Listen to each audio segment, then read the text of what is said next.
Good morning, everyone, and welcome to the Vodacom Education Ecosystem Workshop. My name is Nomonde Ngola, and I will be your host for the next 2 days. I'm extremely excited to have you all on board.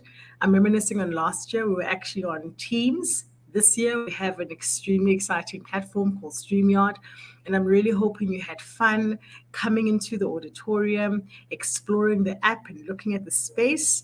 I think it's a really great digital experience and really maximizing and allowing us to immerse ourselves in this digital space.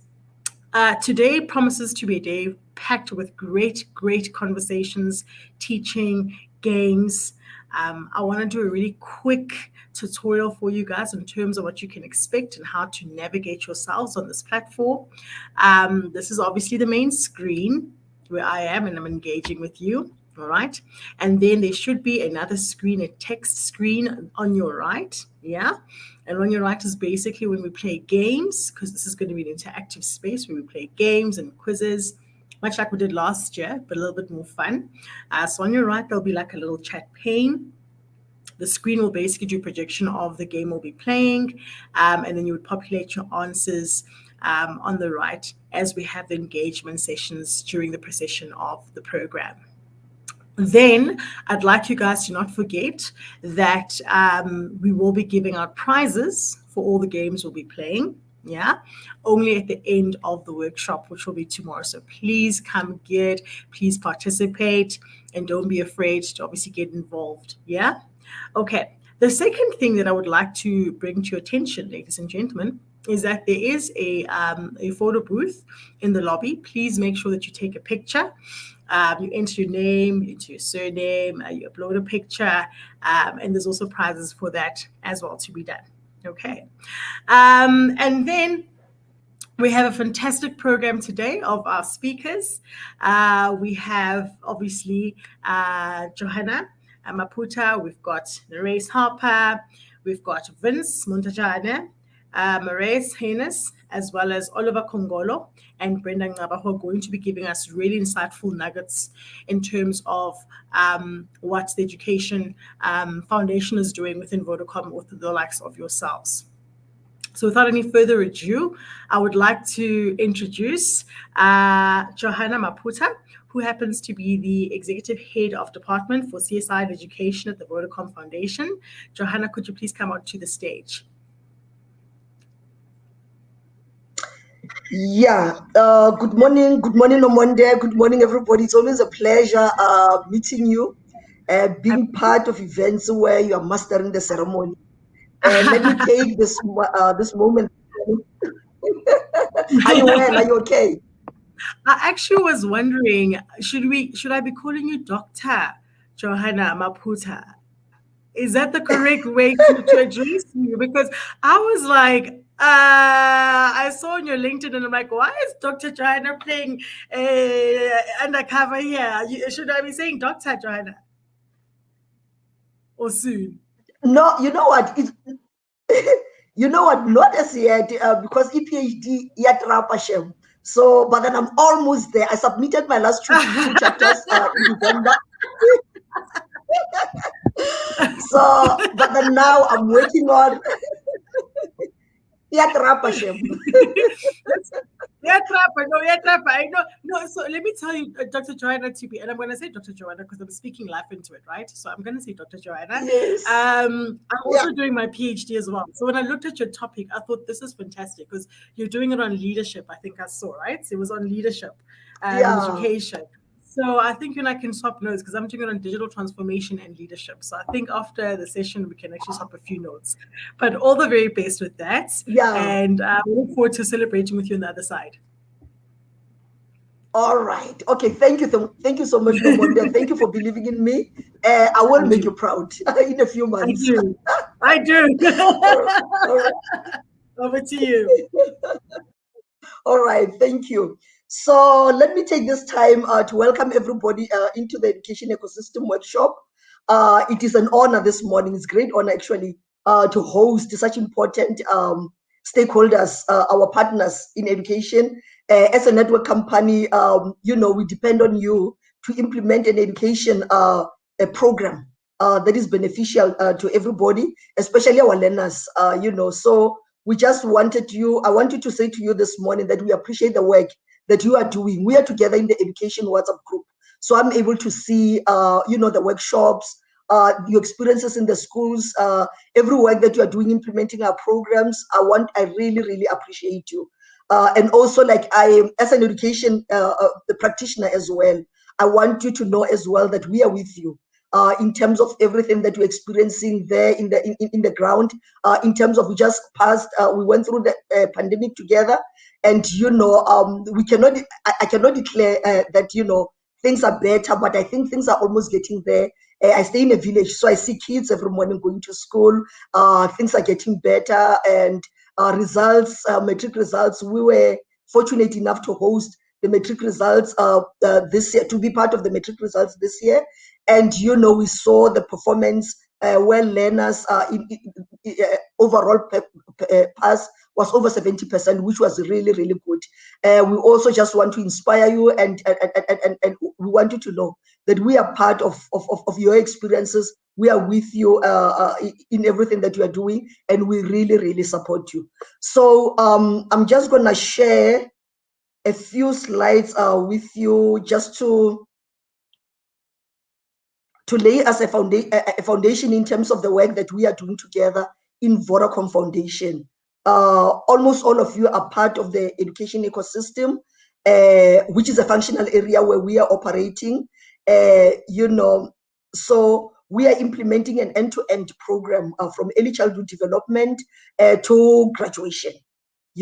So we are having some of you today, our graduates from our youth program, the youth academy, and you are supporting us in the centers, in the schools, to make sure that we are working together to making sure that we are transforming lives by bridging digital gaps in previously disadvantaged communities, and we are developing skills, and preparing our communities to make sure that everybody is technologically savvy, and they've got access to digital technologies, and digital technologies that are able not only to help them in education, but also in their everyday life. So the work that we are doing, I'm just going to talk to you briefly about the work that we are doing throughout the program. That in the early childhood development program, we actually have got 15 ECDs, if I'm not mistaken. Neris, who's a colleague of mine, is going to speak to you later, can clarify for us there, whereby, in all our programs, we are doing digital technologies. So we have upgraded the 15 crèches that we have with ICT upgrades. But then we did not only do the ICT upgrades, we also, got in there and did a little bit of infrastructure, and we provided furniture just to make sure that it's not only our labs that are in good condition, but everything in a school, in a crèche or a center, is taken care of. From there, we've adopted 3,000 schools in our program that we refer to as connected schools. It used to, most of you will be familiar with it. It used to be called the mobile education. So in there, we've got 3,000 schools across the country, and 149 schools, Elson schools. And then in there, we've got 13 schools of excellence that we are working with. And this morning, I'm congratulating all the teachers in all the schools, but then with a special focus with the leaders of the schools of excellence, which is where we are implementing a holistic approach in terms of our program in there. We're not only doing digital technologies, but we also have got psychosocial support. My colleagues in GBV are going to speak to that, and then other programs that we are implementing in there. We really, really appreciate you as leaders of the schools of excellence. And I must just say, like, in a few weeks, I'll be coming to you so that we can see what is it that you need in the schools and what is it that we can do to support you. Then I've touched a little bit on the 20 psychosocial support social workers that we are having in the schools. They are implemented in 6 provinces, in 6 schools, and we're getting feedback that the work that they are doing in there is well received by the learners and the school leaders, and we really, really appreciate the support that you give us in there. From there, we've got 92 community development centers, which are known as teacher centers. In there, we have done ICT support because traditionally they used to implement teacher training, but then now we have implemented an internet cafe in there to make sure that community members are able to walk in and apply for bursaries, type their CVs, so that all the ICT needs are met. So we also want to encourage you that in your communities, let people know about the Community Development Center. It's a company's way of showing the communities that we care and we want to be part of your development. So go in there and apply for NSFAS and other bursaries and use the community centers to the best of your ability. And then we do have I'll speak about eSchool when we're talking about digital content. The higher education program that we are having is that we are giving bursaries. The 33 learners that the minister hosted on the 20th of January, which were the best performing learners in the country. In there, we have selected 4 of them and we gave them a Vodacom bursary, which is a comprehensive, a very nice bursary, which has got everything, textbooks, meals, accommodation, res, tuition, everything, and also general well-being support and psychosocial support. So do encourage your learners in communities to work hard so that they can, and feel free to apply into the bursary program and be part of it. We also have got internship, which is a program that we are implementing in our youth academy. We've got we are partnering with government to implement a youth development program in alignment with the NDP, where the president requested that, the private sector and other entities should support him in terms of developing youth. So what we are doing in there is that we take youth that completed matric and are interested in building careers in information technologies, and we train them in the youth academy. We call it a youth academy. It's accredited by it's a qualification, a level 4 qualification that is accredited by the MICT CETA, and we've seen great results because some of the colleagues that we are having here this morning went through the youth academy and got employed into our programs. And we really, really want to request you, to let your communities know and the learners in the schools to know that we do have this kind of a program, which is rolled out by a colleague of mine, Palsa, together with Vincent Munjani, who's also part of us. So be in contact with them, get more information from them, and make sure that learners in the communities, they know about our programs. And then the digital content that we have is our popular eSchool program, whereby the company is making content, CAPS aligned. We partnering with the Department of Basic Education to make sure that learners, even when they're at home, maybe that's lockdown or whatever circumstances, they are able to be supported through self-study. It's available, it's zero rated, it's free, whereby from grade R to 12, there's content in many languages, whereby learners are able to and with advanced artificial intelligence, whereby learners are able to support themselves and make sure that they are able to revise and get content and practice their subjects, their languages and maths and so forth.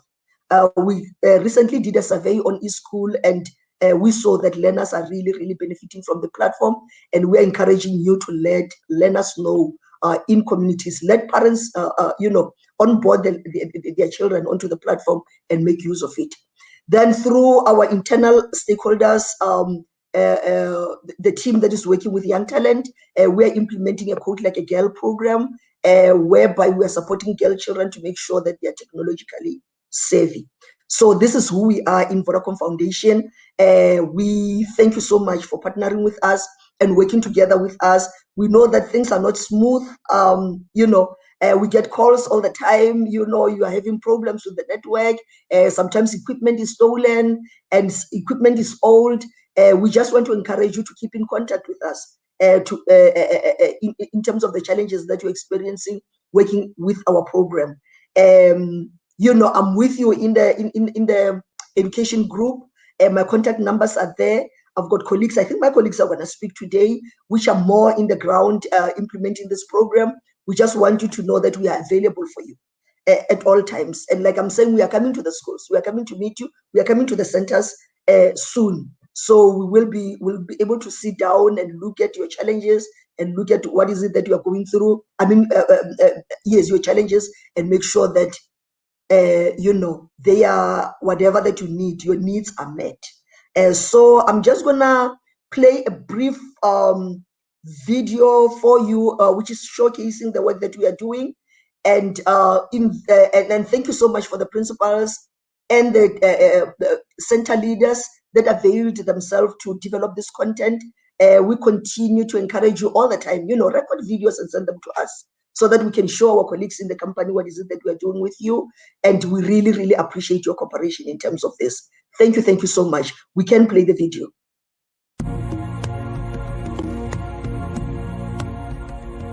WF Nkomo is one of our schools of excellence. We have done the computer center, but then we did not only focus in the computer lab, but then we also improved furniture, basic infrastructure, so that we can offer the learners ICT supported program that is within a good and a clean surroundings.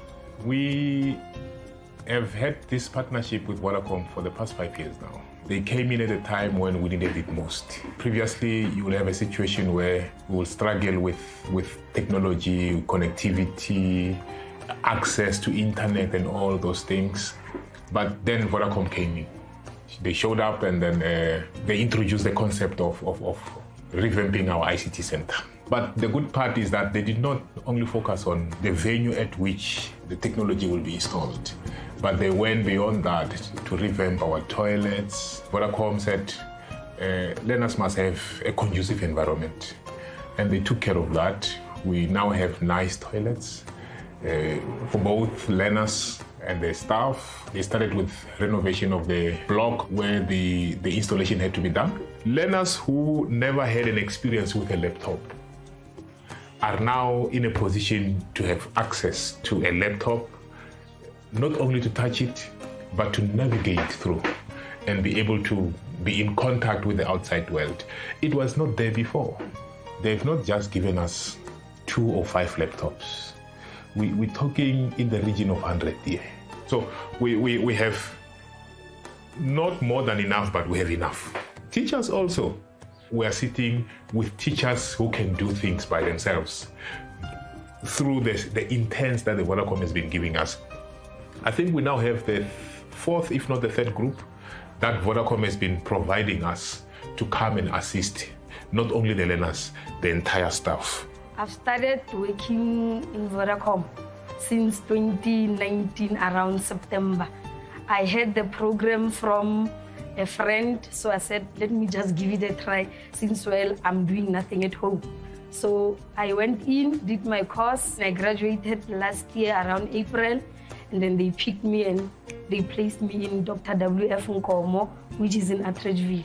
Working with the kids, I enjoy because each and every day we learn new things. They can learn from us and we also learn from them. So it improves the community because when the kids are from school, they also help them at home that this is what we did today. Let me show you what we did today. And then it's not only for our benefit. Vodacom did not only focus on technology. There's an issue of social workers that they took care of. For these learners to focus, we also need to deal with the social challenges that they have. And they brought in about 3 social workers. Their engagement with the learners and their engagement with the staff has changed the scope of the school altogether. So parents, when parents know that this is what is happening at a particular school, they would want to take their kids there. From, I think, 10 years to 5 years, it must be a thing like a national anthem. We know that, oh, Vodacom is doing this, not only here, because when you say, I'm working at Dr. WF Nkomo, I'm from Vodacom, they will be like, but Vodacom is in Midrand, what are you doing there? So it must be a norm. With my IT experience, it makes my future brighter because I can even go overseas to do my IT degree. I had a belief that one day I'll be somewhere and I'll be somebody. As somebody that is passionate about social investment and education, it gives me great pleasure and pride to be part of a company that is transforming lives through digital technologies.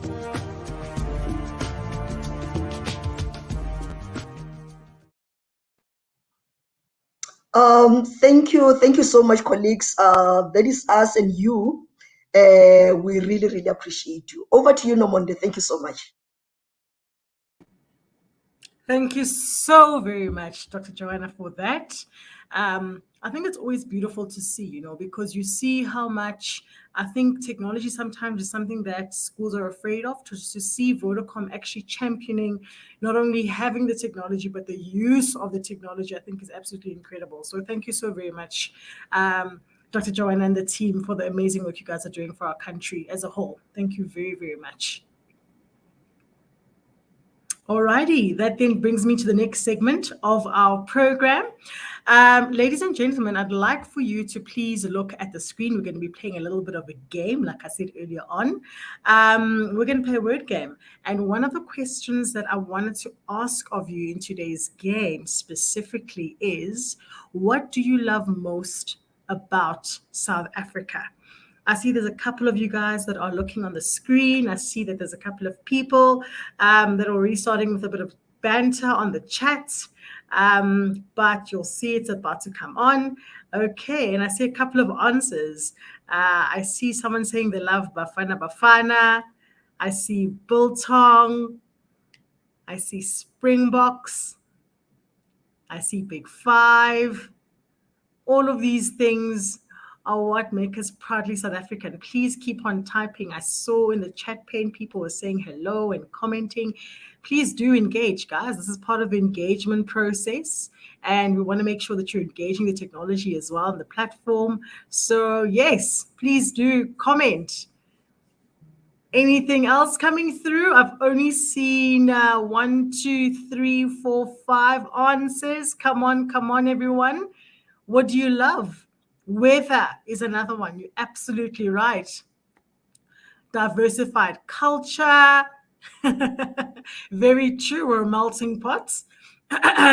Rainbow Nation. I see Rainbow Nation is the one that kind of sticks out the most of all the answers that we're getting. Absolutely right. I think, look, South Africa may not be perfect, but I think we have a lot of beautiful things to be grateful for and in awe for. Oh, I love that one, Bryce. I see Bunny Chow. Absolutely. Chakalaka. Nah, there's no place in the world that does chakalaka like us. Yeah. Fantastic. Hot Summers is another one.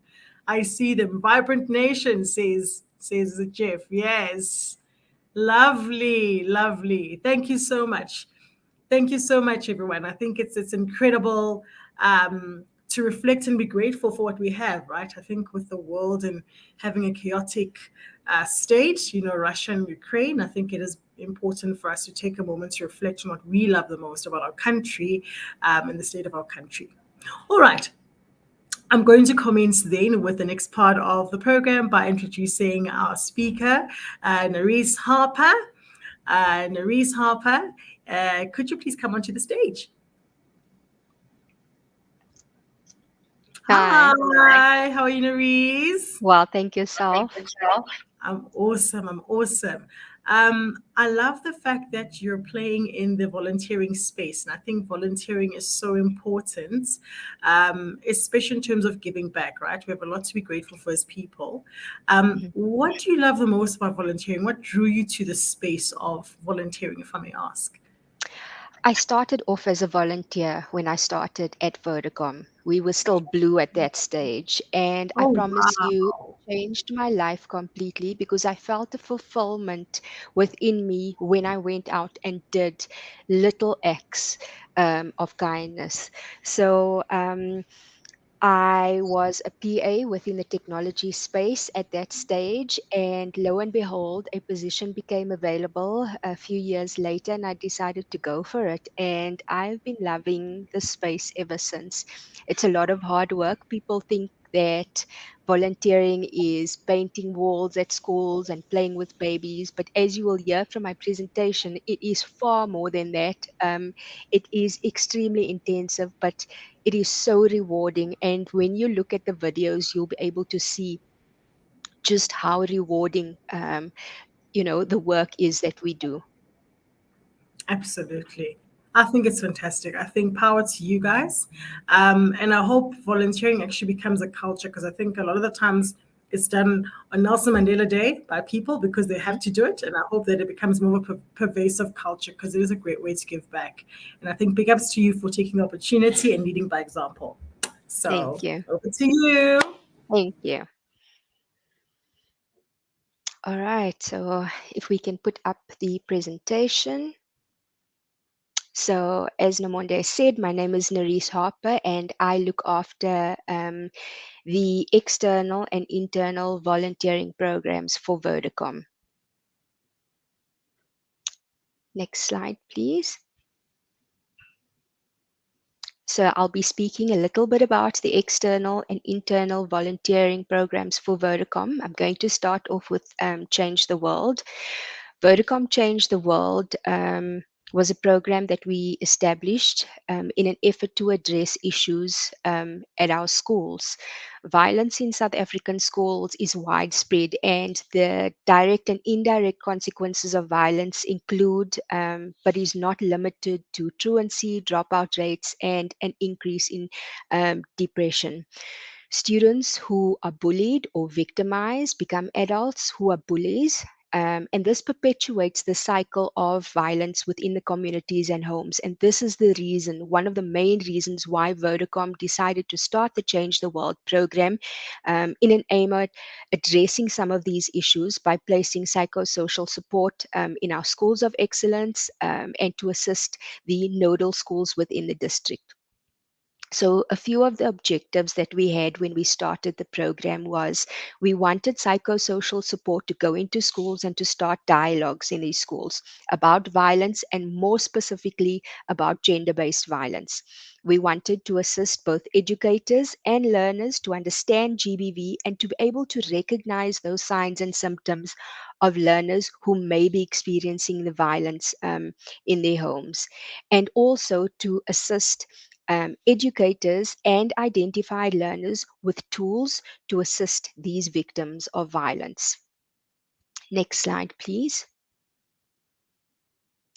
So Vodacom Change the World has successfully placed 20 volunteers at our schools of excellence and surrounding schools in their district, servicing approximately 630 learners who attended individual sessions, and that means one-on-one sessions, 700 family members who actually came into the schools, or our psychosocial support had gone out into their homes, and over 6,139 learners who attended group sessions by the end of 2021 collectively.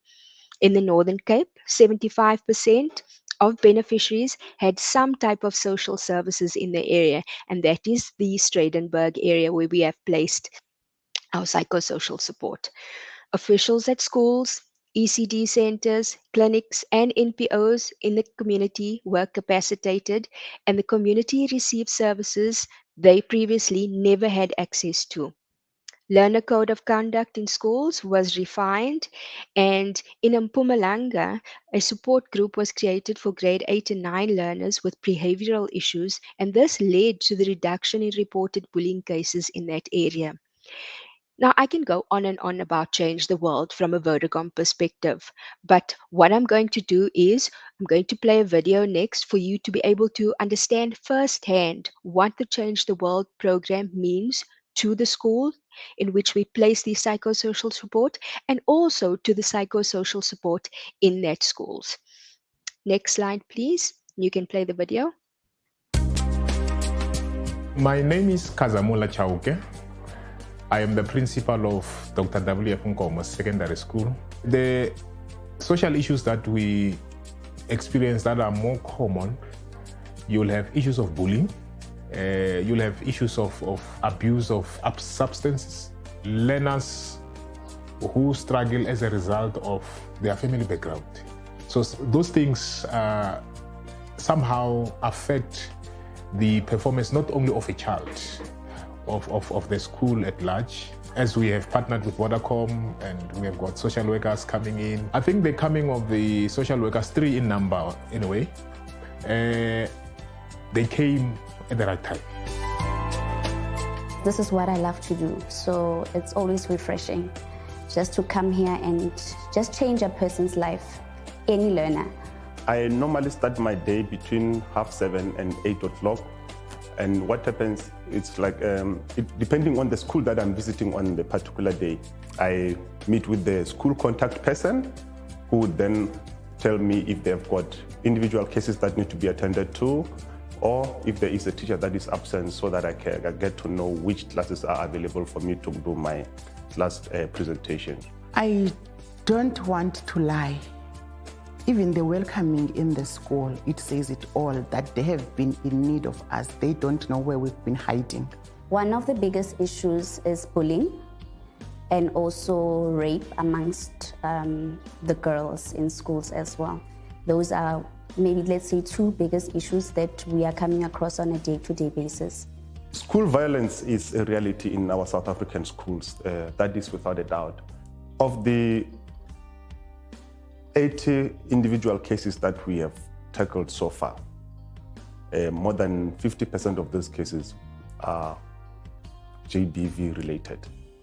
And we are very grateful to Vodacom for the free to download app that they have developed, which is called Bright Sky app, which is there to assist in alleviating and teaching people on issues of gender-based violence. For me, it means a lot. I can remember when I saw an email coming through. Sorry.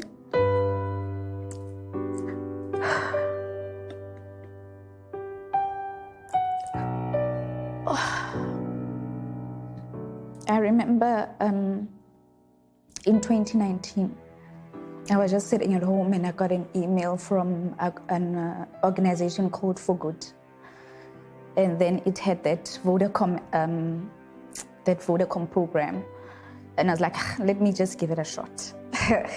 And then a year later, then that's when my life changed completely.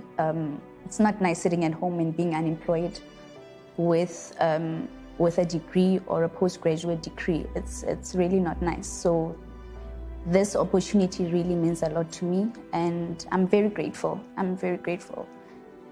For the first time ever, I feel I'm waking up in the morning for a purpose. When I got this opportunity from Vodacom, it reminded me of who I am. I was about to forget that I'm a social worker by profession. I was about to forget that there are people out there who need me more than I need myself, because my name is a social worker. I have to change people's life. And sitting at home doing nothing, it doesn't serve any purpose. We are working in townships that are poverty and crime stricken. So what happens here is that to have one-on-one interaction with a learner that talks to you, pouring out their problems from home and seek solutions to address them so that their situations can be better, that gives me a whole lot of purpose. I love interacting with these learners. Yeah, though the social workers are stationed here, on regular basis they move out to visit other schools who have similar challenges, so that it will not help to help this island and ignore the world out there. Because these kids, when they come out of this school, they are going to, after school, they're going to mix with the kids from other schools who have similar challenges. So in order for our kids not to be overwhelmed, I think it was a good idea to say, let's then rope in other schools, address these challenges that they're facing and going through, so that when our children go out and mix with those children who also found themselves in the program, then they're able to support each other. So the good thing is that it is not only our school that is benefiting, but the community at large is benefiting a lot from this program. I love what I do. I love what I do. I sometimes think the kids think I'm just one of their friends. Because when I get here, even just by the corner, they'll just call my name and then we'll have chats with the learners. I'm not very strict on them, so that's why they feel very comfortable and they're able to speak to me about certain things. I am very grateful to Vodacom for this opportunity. It came at the right time because I was retrenched from where I was working, and I am very much appreciative and happy to be here. And thank you, Vodacom, for this opportunity. Yeah, we are doing a great job. I'm happy. As I was saying, I don't have words to thank you, Vodacom, but I say thank you. Do that even to others. It must not end with us. And thank you. Yeah, I think my final word will be to say thank you to Vodacom for the partnership that we have with them. They have surpassed and far exceeded the expectations that we have of them. And we're hoping that this partnership will be a lifelong kind of a partnership, so that we don't start, as we begin to see success, we stop and then we retrogress. We would love to see this thing continuing for a longer period of time. To Vodacom, we thank you. The social workers are not coming back. They stay with us. Thank you.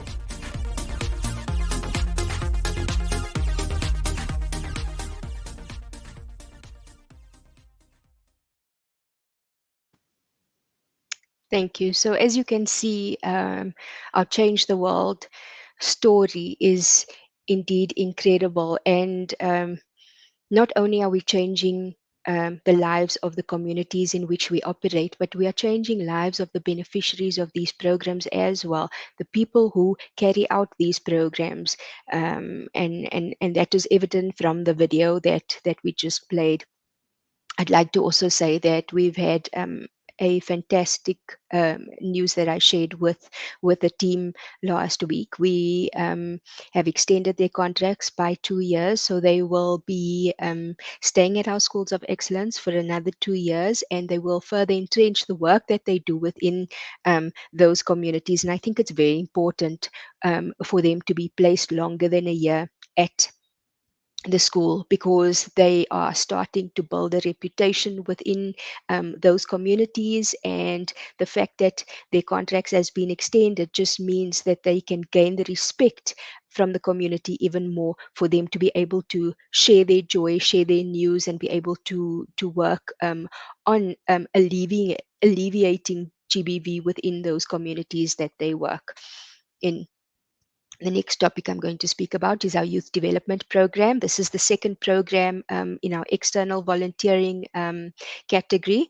The youth development program recruits young unemployed graduates from our youth academy in order for them to gain meaningful work experience. So this placement is for a year, and it's just for them to have an understanding of what it is like to work within a workplace, so that when they do start looking for work, they at least have that 1 year's work experience.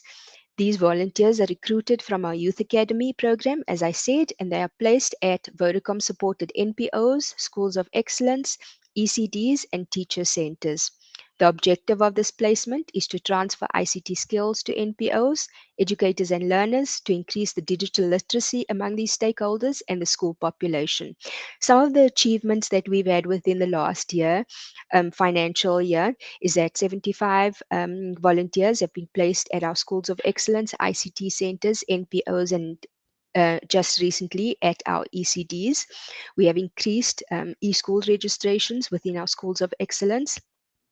Revision of previous papers and academic videos are projected onto the interactive boards within the ICT centers, and they have been able to integrate their work into the ECDs as well. And what is fantastic to see right now is the enthusiasm of the new group who have just started now during March at our schools of excellence and our ECDs. And I find that every year we increase the volunteers and we place them, we are able to take this program even further. They are able to come up with new ideas in order to make the program better. And we trust that the relationship that they have within their schools and with their mentors, principals at the schools of excellence will be further entrenched in the coming year. I'm now going to show you a little video of one of the youth volunteers at Lady Frey, and you'll be able to have a better understanding again of how the youth development program changes their lives, because not only are they now able to receive a stipend from the work that they do, but they're able to assist their families as well. Next slide, please, and you can play the video. My name is Bulelwa Sikwevu. I'm from a small town called Gala. I am a product of Vodacom ICT Resource Center. Now Vodacom has placed me at Lady Frey FSS to teach kids on how to use computers. This program, which brought by Vodacom, is very helpful to us, benefiting learners to know how to use computers from the internet. They know now how to use the computer. I love helping the kids. Vodacom has started a great initiative. I'm so grateful to be part of this program. I didn't know anything about computer. I learned a computer after I passed my matric, and I didn't afford to go to university. So I came to this center and they taught me everything I know today. Bulelwa, she started in February teaching basics in computer for our learners. Vodacom came for our school. Vodacom gave us the laptops, benefiting even the teachers and the learners also. It's positive. Technology has a huge impact here in Lady Frey because Vodacom ICT Resource Center, people go there whenever they want to access internet. Here they learn it for free of charge because of Vodacom. So far I have learned to be a good listener because when working with kids, you must always listen to them. It can be challenging at times working with them, but I enjoy every minute of it. After this program, my next level is definitely helping the kids. Vodacom is doing an excellent job in the youth of South Africa because all over the country we have all the 9 provinces, they have the Vodacom ICT resource centers. Vodacom!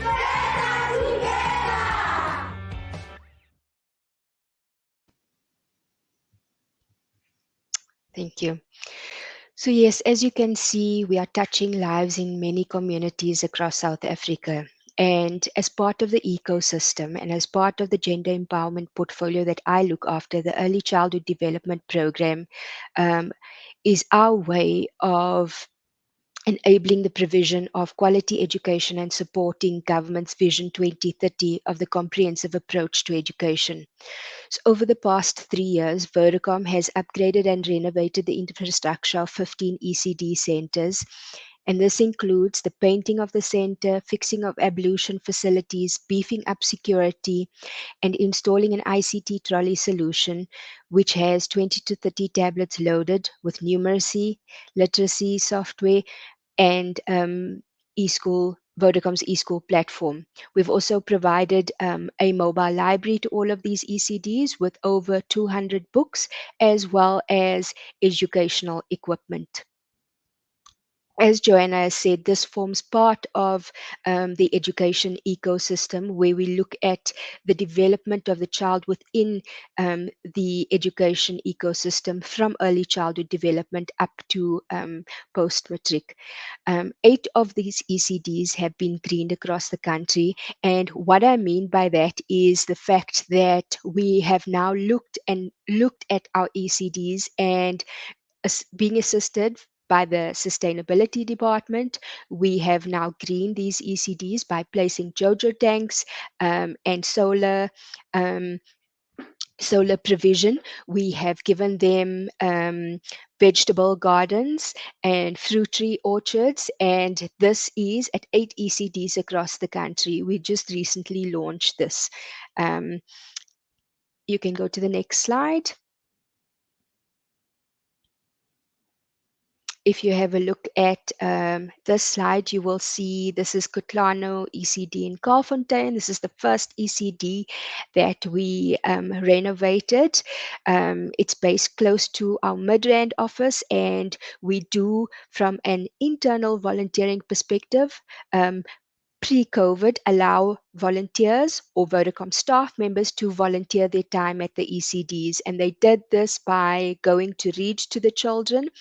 We have our chief officer, Taki, who is a Read to Lead ambassador, and she goes on a quarterly basis, virtually since COVID. But she used to go physically to the ECD to go and read to the children.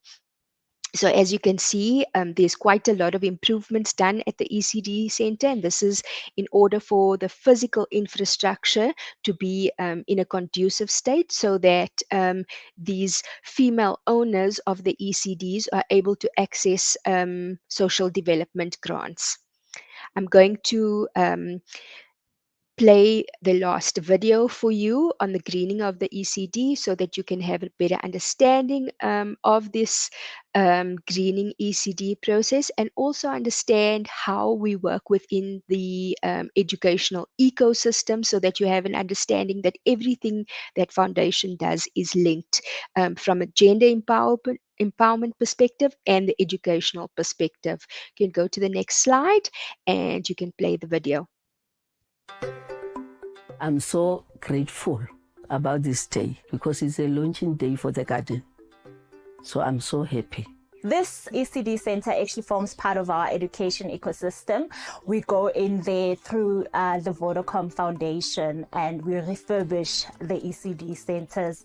We provide them with access to proper sanitation. We provide them with proper access to clean water.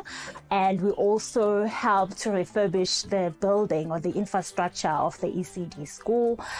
We have also provided quite a number of ICT infrastructure, such as laptops and also tablets for the kids. We have planted a vegetable garden, and this contributes to the nutrition. We've invited the parents to come in just to ensure that the process is sustainable. Vodacom has come here and we started to plant the garden.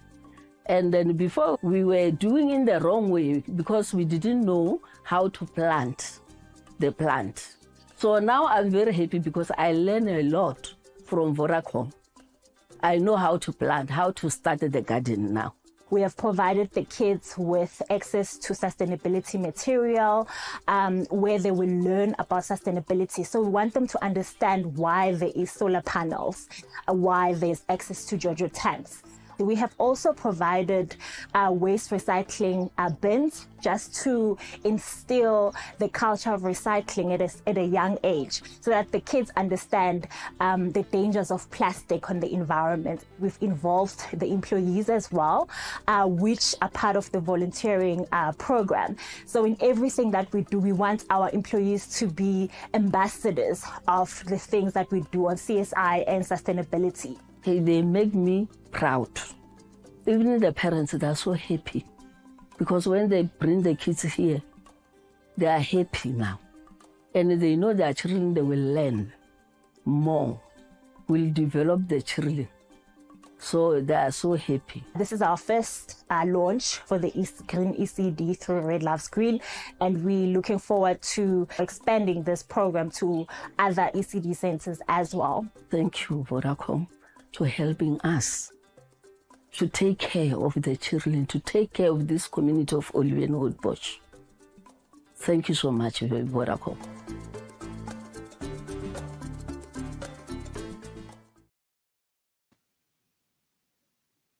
Thank you so much. And that is the end of my presentation. As you can see and understand clearly from the videos, it is very heartwarming work that we do within the foundation. It is very rewarding, but I think the most rewarding is to see the changes in the beneficiaries that we work with across the communities of South Africa.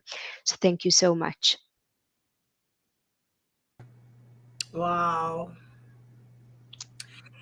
Yeah, I just got emotional, to be honest with you, Louise. I get emotional when I watch the videos, and I haven't only watched them once. It's so real when you listen to a beneficiary as opposed to me telling you about my program that I'm running. So I find that people connect better when you hear firsthand. And these aren't scripted videos, It's from the heart. We go there, we interview them, and they speak as they're sitting, in their workplace. Yeah. Yeah, I think when the lady, cried about or started getting teary about not being employed and being educated, that was really heartwarming that, Vodacom, it may be an initiative, but for someone else, it's life-changing. Literally. It is life-changing. And Um, not only for the communities, for those people who are fulfilling the program that we would love them to do, And it's about choosing the right people who have their hearts in the right place. That's what makes the program such a success at the end of the day. Absolutely. You can see that, guys. You're doing an amazing job, really changing lives, even with the schools and the little kiddies with their hats and, the Vodacom branded stuff. I thought it was really remarkable. So thank you so much for the work that you're doing, and continue to change people's lives and touch them from your heart. It's a hard job as well, right? It's not just a job, it's a hard job. So It keep it is. up. An amazing job. Thank you so much, Thank you. Nerys. Really Thank appreciate you. that. Thanks. Yeah. Thanks so much. All right. Okie dokie. Ladies and gentlemen, that does bring us to basically the first break for our program today. I hope as you're listening, you're also engaging with us. Please make sure that you keep yourself familiar with the space. I do just want to encourage you to please also take a picture in the lobby. We are actually running a bit of a competition. So please make sure that as you look at your panel, you scroll all the way down, populate your details, take a picture. And I will see you guys after 15 minutes. I'll see you guys at 10 o'clock on the dot.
Action.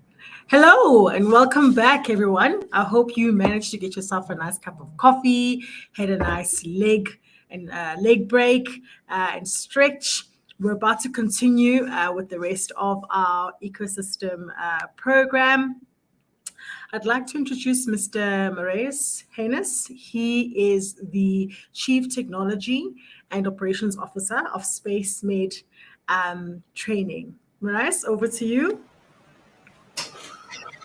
Thank you very much. I really appreciate the opportunity that we have to actually show you a little bit more of what we're actually doing. Now, my name is Marius Yunus. I am the Chief Technical Officer as well as the Chief Operations Officer of SpaceMed. Now, SpaceMed is a company that is the service provider or the technology provider for Vodacom, as well as a number of other organizations. And one of the big things that we do is we, in partnership with Vodacom Foundation, and rolled out a number of screens, over 100 as a matter of fact, to various schools and teacher centers in order to give us the ability to share content and to do training. It is so important. It is so important that we do this, and it is really, really, really a great day for us to be here. And what we're going to do today is that we're going to give you a little bit of training of what you've received, the equipment that you've received, the stuff that you're using, how to use it, and all those sort of things. Now, we've got 2 sessions, one today and one tomorrow. So basically what we're going to do today is we're going to tell you a little bit about SpaceMed, who we are, what we do, and the technology, what it is capable of doing. And then we're going to do a normal or a lower key training sessions to start going through the equipment, to tell you what it is, what it do, and everything else. And then tomorrow we're going to go and we're going to do more serious things where we will then go and look at lessons, how to incorporate this technology into a classroom, and also see some videos, some footage of teachers presenting lessons and doing this sort of thing so that you get a good idea of what's happening. We're also going to continue with our training to the centers where we will meet center personnel, work with them, take them through. And as it is standing right now, anybody that needs extra training or that needs to ask a question, please do not let the equipment stand in the corner because you don't know how it works or it's not working to your satisfaction. Tell us about this because it is very, very important that we do this and make sure that we use this equipment. It is so important.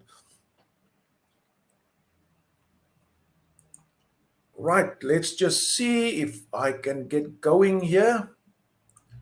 Right, the first thing that I must say is everybody knows SpaceMed. We've been to all the centers and you'll see the SpaceMed truck, you'll see the SpaceMed people, everybody's always there, but we are in the process of rebranding to NIFLink.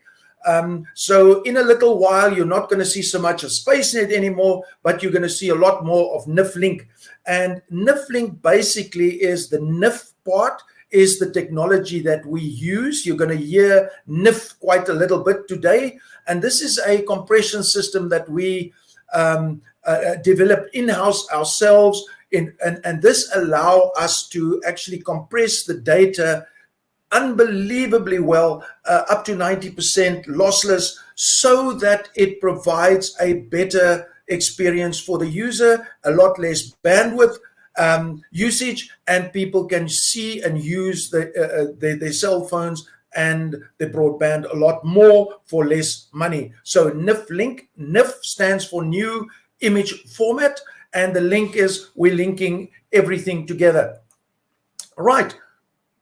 Who we are, we simplify the flow of data, enhancing the human experience. NIFLink uses lossless data compression to shrink your videos, images, audio, and text files for faster, buffer-free streaming that doesn't compromise on quality.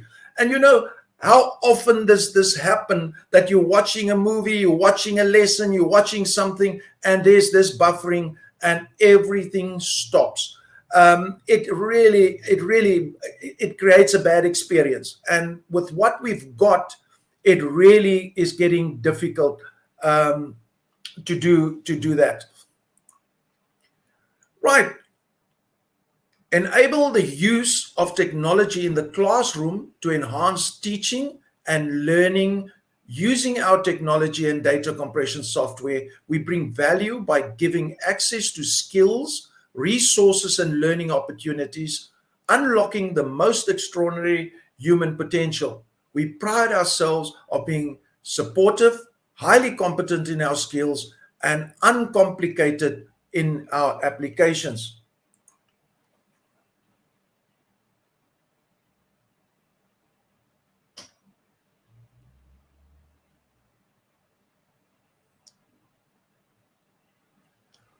Right, what makes us unique? Our secret sauce. Our proprietary NIF compression framework provides lossless data compression, striking large files up to 90% of the original size. And I will show this to you tomorrow, where we'll take an example and we'll do this, and you'll see what the differences is and how it will benefit your work without compromising on quality. It is embedded across our entire suite of end-to-end data communication systems. It helps you use up to 90% less data for file compressions, that is up to 90% smaller.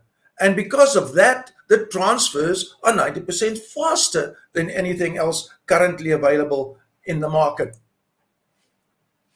Our solution. We market leaders in communication technology. We're providing full suite end-to-end communication solutions for business around tech, education, healthcare, and security industry worldwide. We're designing and developing cutting-edge solutions, innovative software development, effective installation and implementation, and in-depth training and quality support. And I hope you could see this when we installed the equipment, when we did the training, when we held your hand, when we're there for help. We really pride ourselves with this.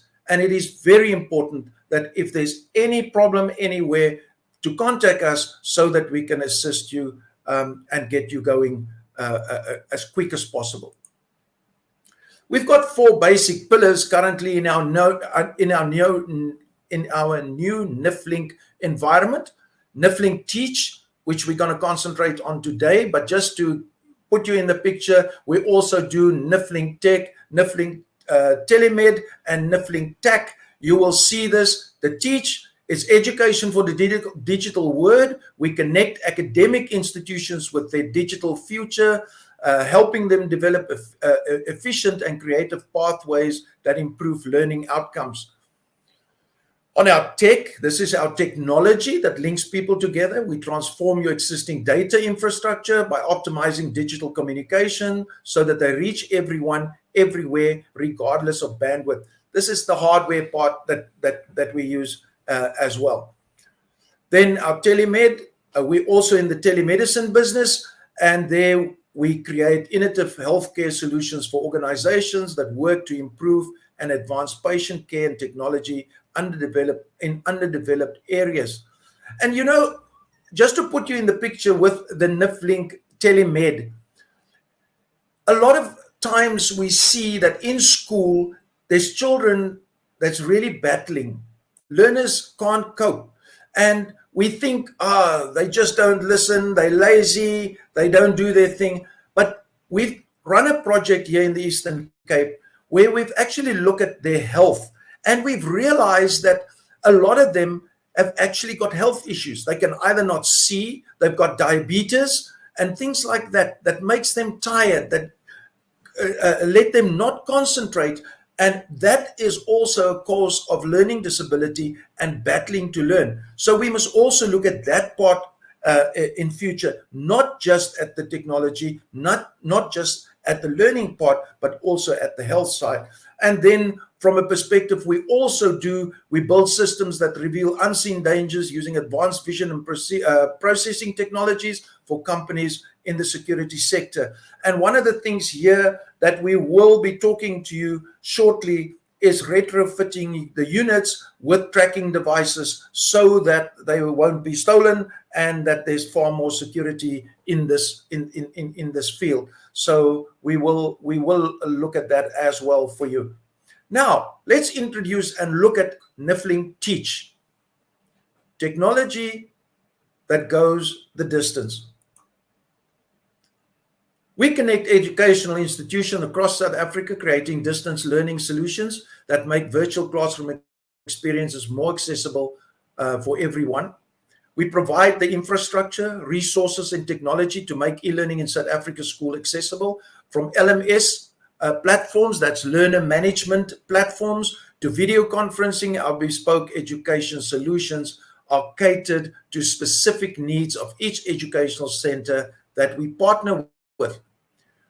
We've collaborated with some of South Africa's largest mobile network providers and the national departments of education to bring distance learning to more South African schools.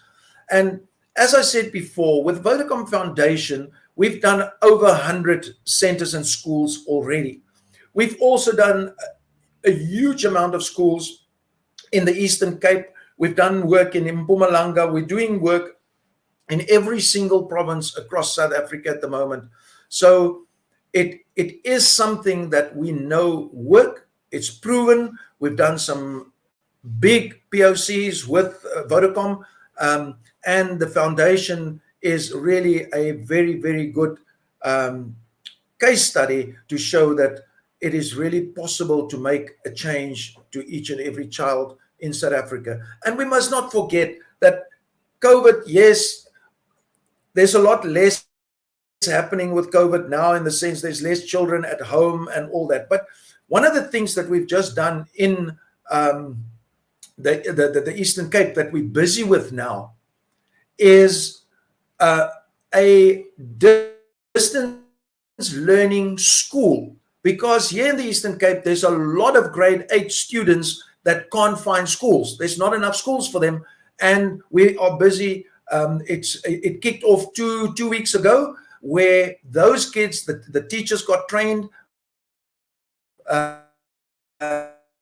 solution for children that can't find a space in a school that can now link, and it acts as a normal school for those children. So it is for those things as well. It is really, really important that we do that too, and that we know there's other things apart from COVID that can also do this. E-learning solutions. We explore our world-class range of data communications solutions to the education sector in South Africa. No matter where you are in your e-learning journey, we'll work together to custom design the right solution for you.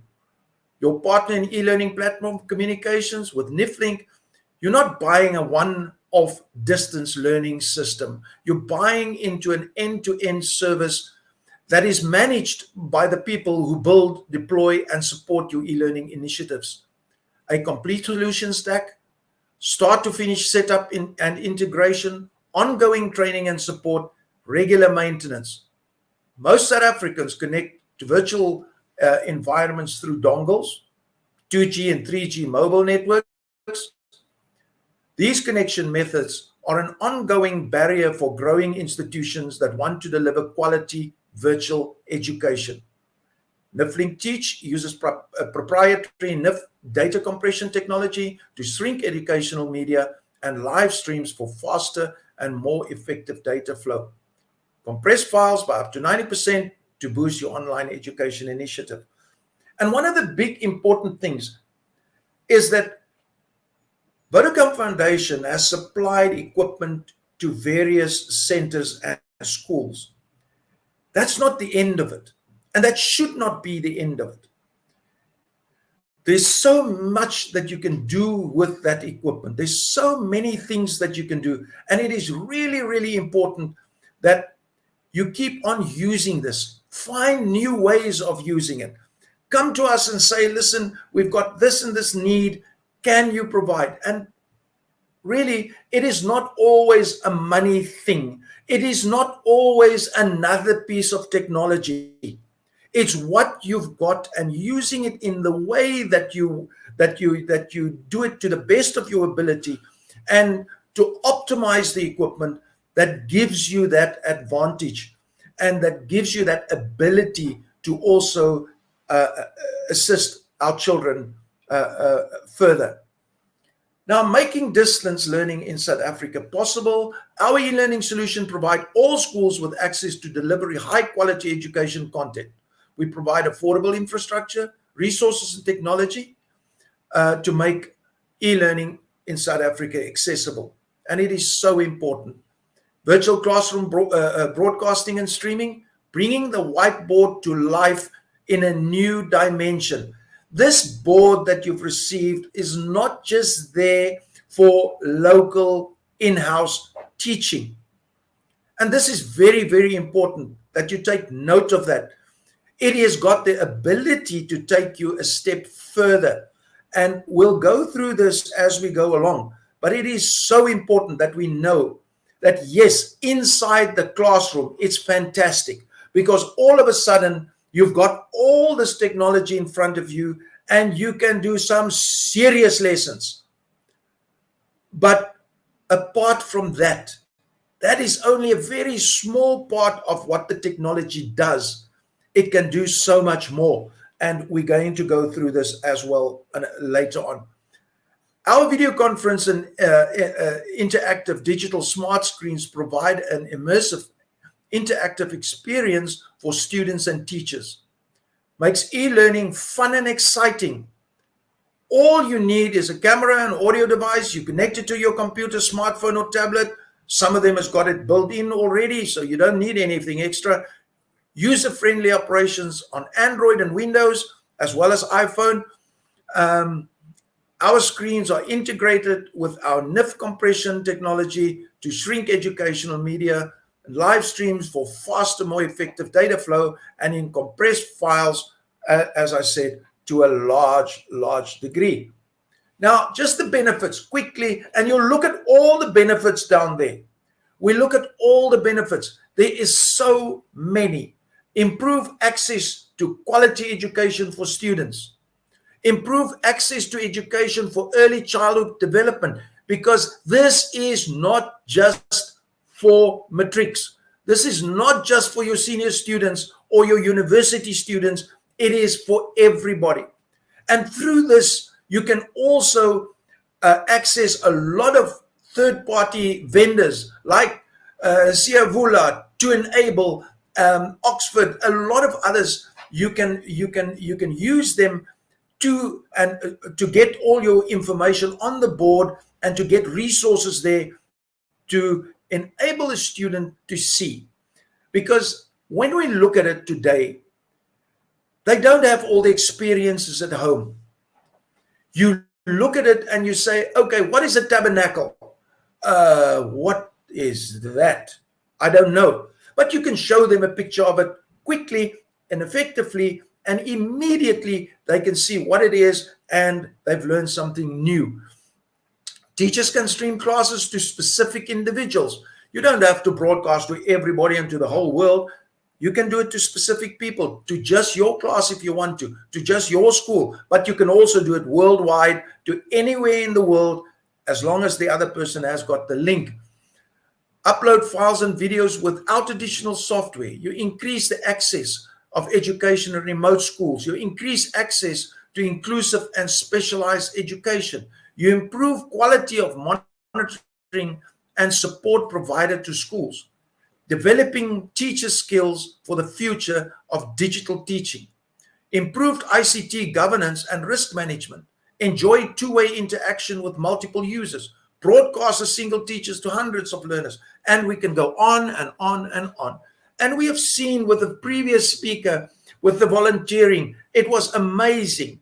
to also see of all the equipment that they use and what they do. It is really, really fantastic. What we're going to do now, this is now all the nitty-gritty of all the theory behind everything, and all that boring stuff is now out of the way, and we're now going to start looking at specifics, things that is in your environment. And what we're doing here is NIFLING Teach in Action. What is the challenge? The challenge for Vodacom Foundation was bringing in quality education to more schools and communities in South Africa. The biggest obstacle of an e-learning in South African schools are the high data cost and access to technology. Fast, reliable, uncapped data access is out of reach for a large portion of South Africans, especially in rural communities and in townships. But this is where Vodacom Foundation has took the initiative and said, let's put it in, and let's get people to use it, and let's get people to understand it, and then children will benefit.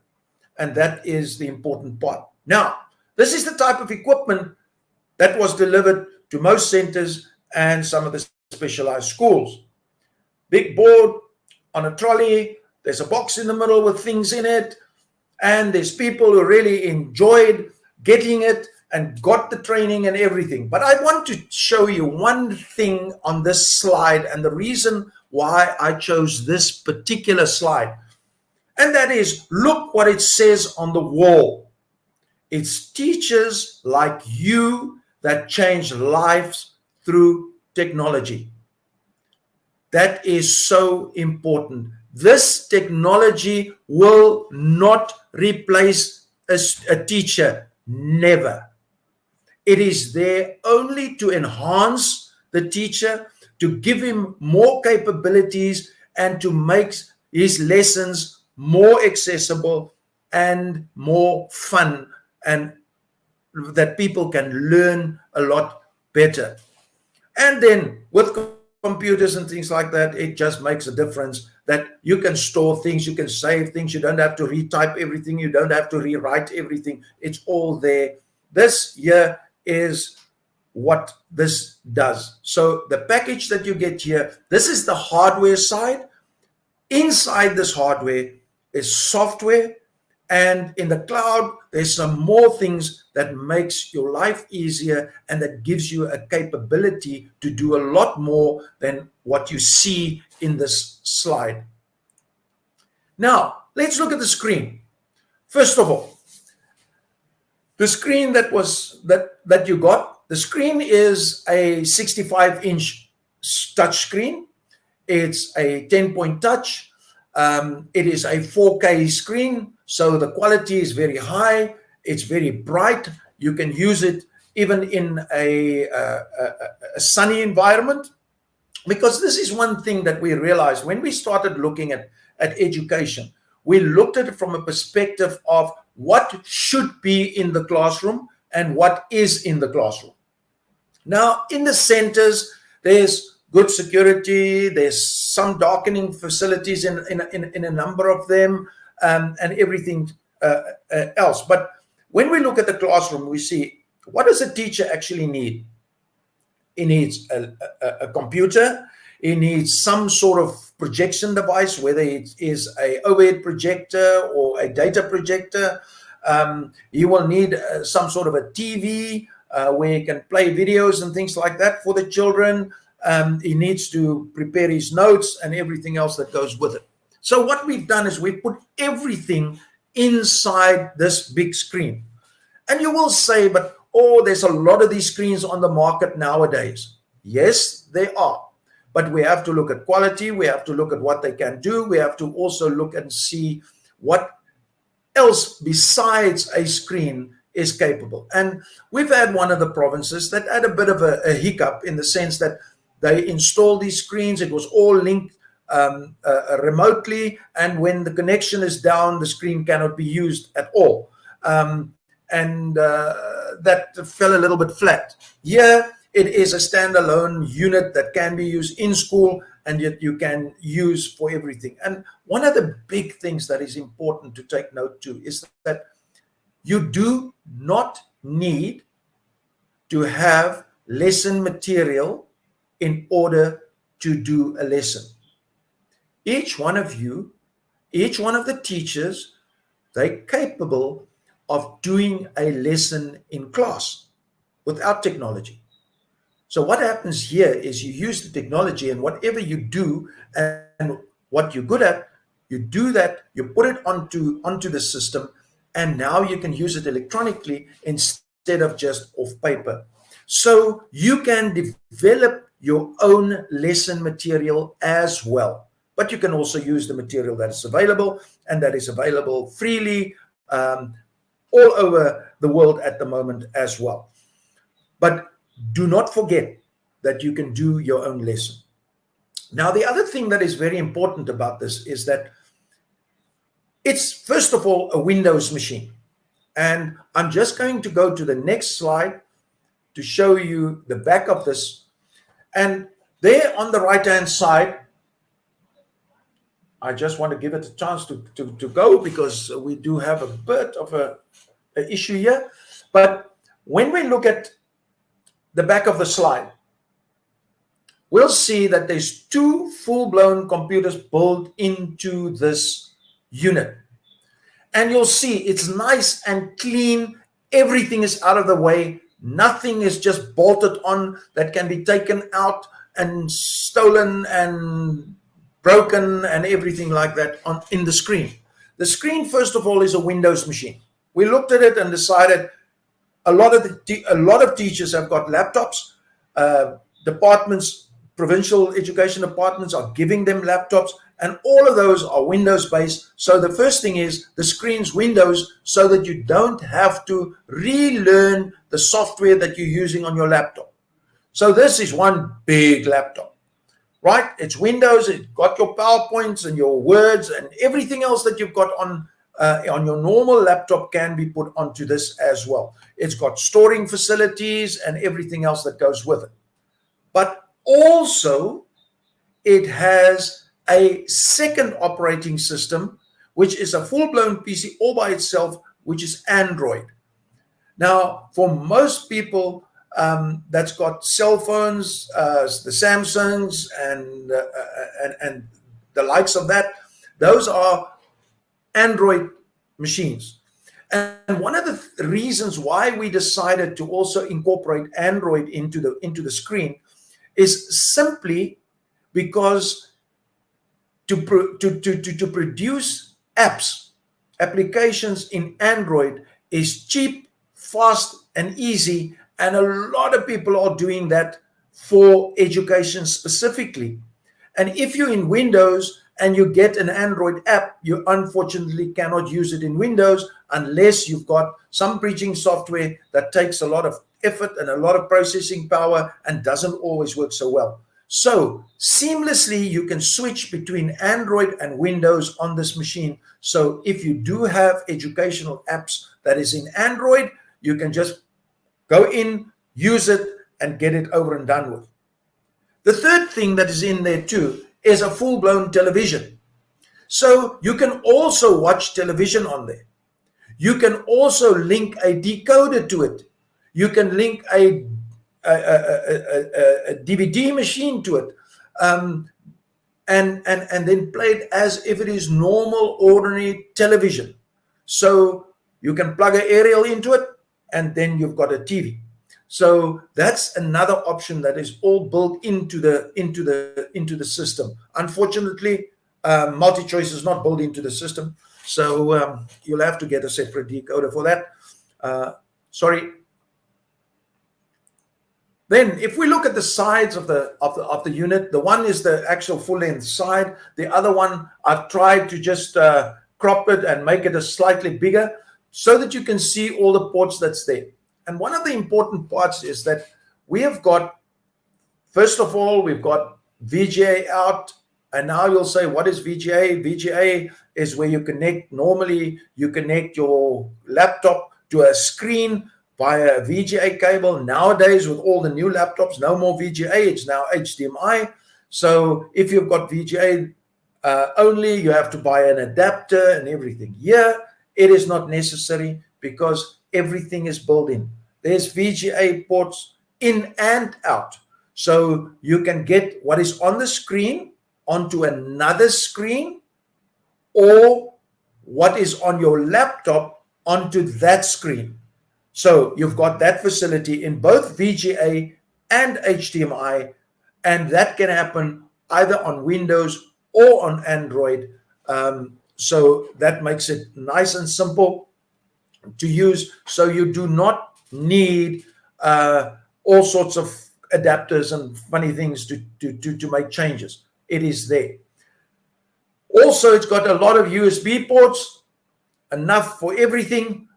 And what is important about that too is that you can now put your memory stick, your USB stick. You can prepare your lesson at home. You can bring it to school. You plug it in. You use it. Whether it's PowerPoint, whether it's Word, whether it's PDF, doesn't matter. You can do that. You can even bring your hard drive, because on a lot of TVs you can't fit your hard drive in because there's not enough power. Here there's enough power. You can actually bring your whole portable hard drive, plug that in, and use that.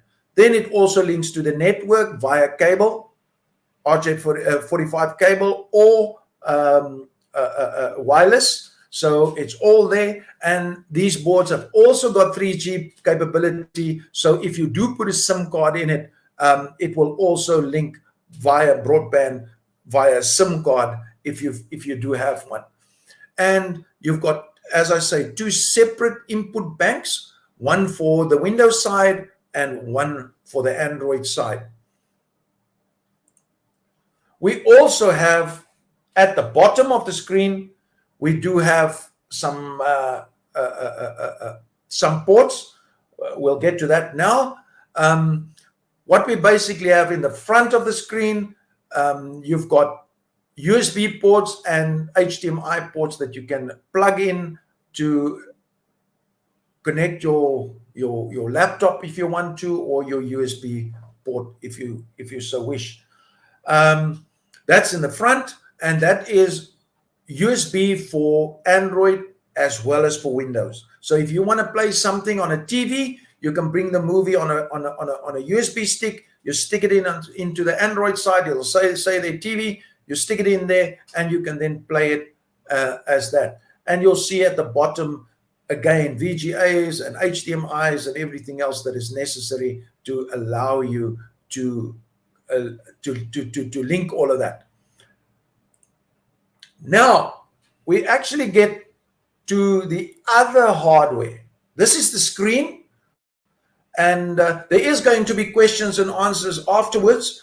So if you do have any questions, you can just keep and hold on to them, and then you can log them and we'll answer them after the session. So if you want to do that, please do that. Now, the first thing that we have is we do have a wireless microphone system. So if you do run into a bigger situation, you can have the wireless microphone, and that's in that box that you saw on the stand. And a few things there that you can look at. First of all, let's look at the front of the unit. And the reason why I'm showing you this is because sometimes people do change a few things and they adjust here and there, and sometimes they're not 100% sure, and things may go a little bit wrong. So I'm telling you what it's all about. If you do not have sound in your microphone system, there's a power button. Make sure that it's on. If it is on, there will also be some graphics onto the two little screens, and you will have that.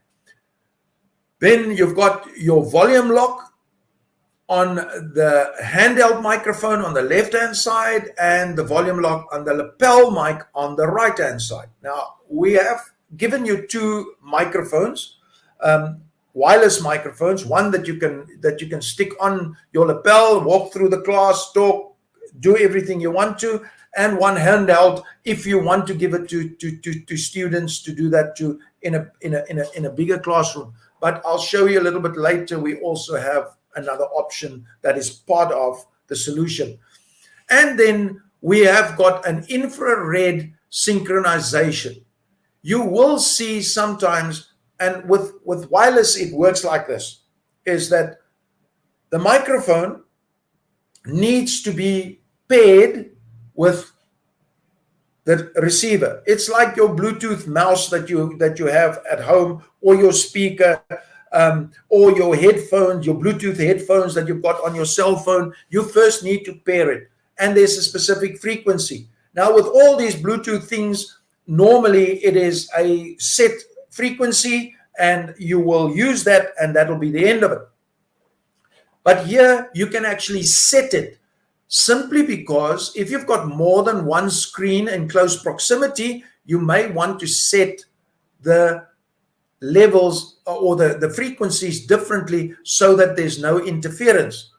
Because it'll be quite funny if you stand in your classroom and you're on the same frequency as in a classroom 2 doors down, and that teacher goes ballistic and everybody hears it on your speakers. Not so good. So what happens is it gets set, and then the frequency get locked with the 2 buttons at the bottom.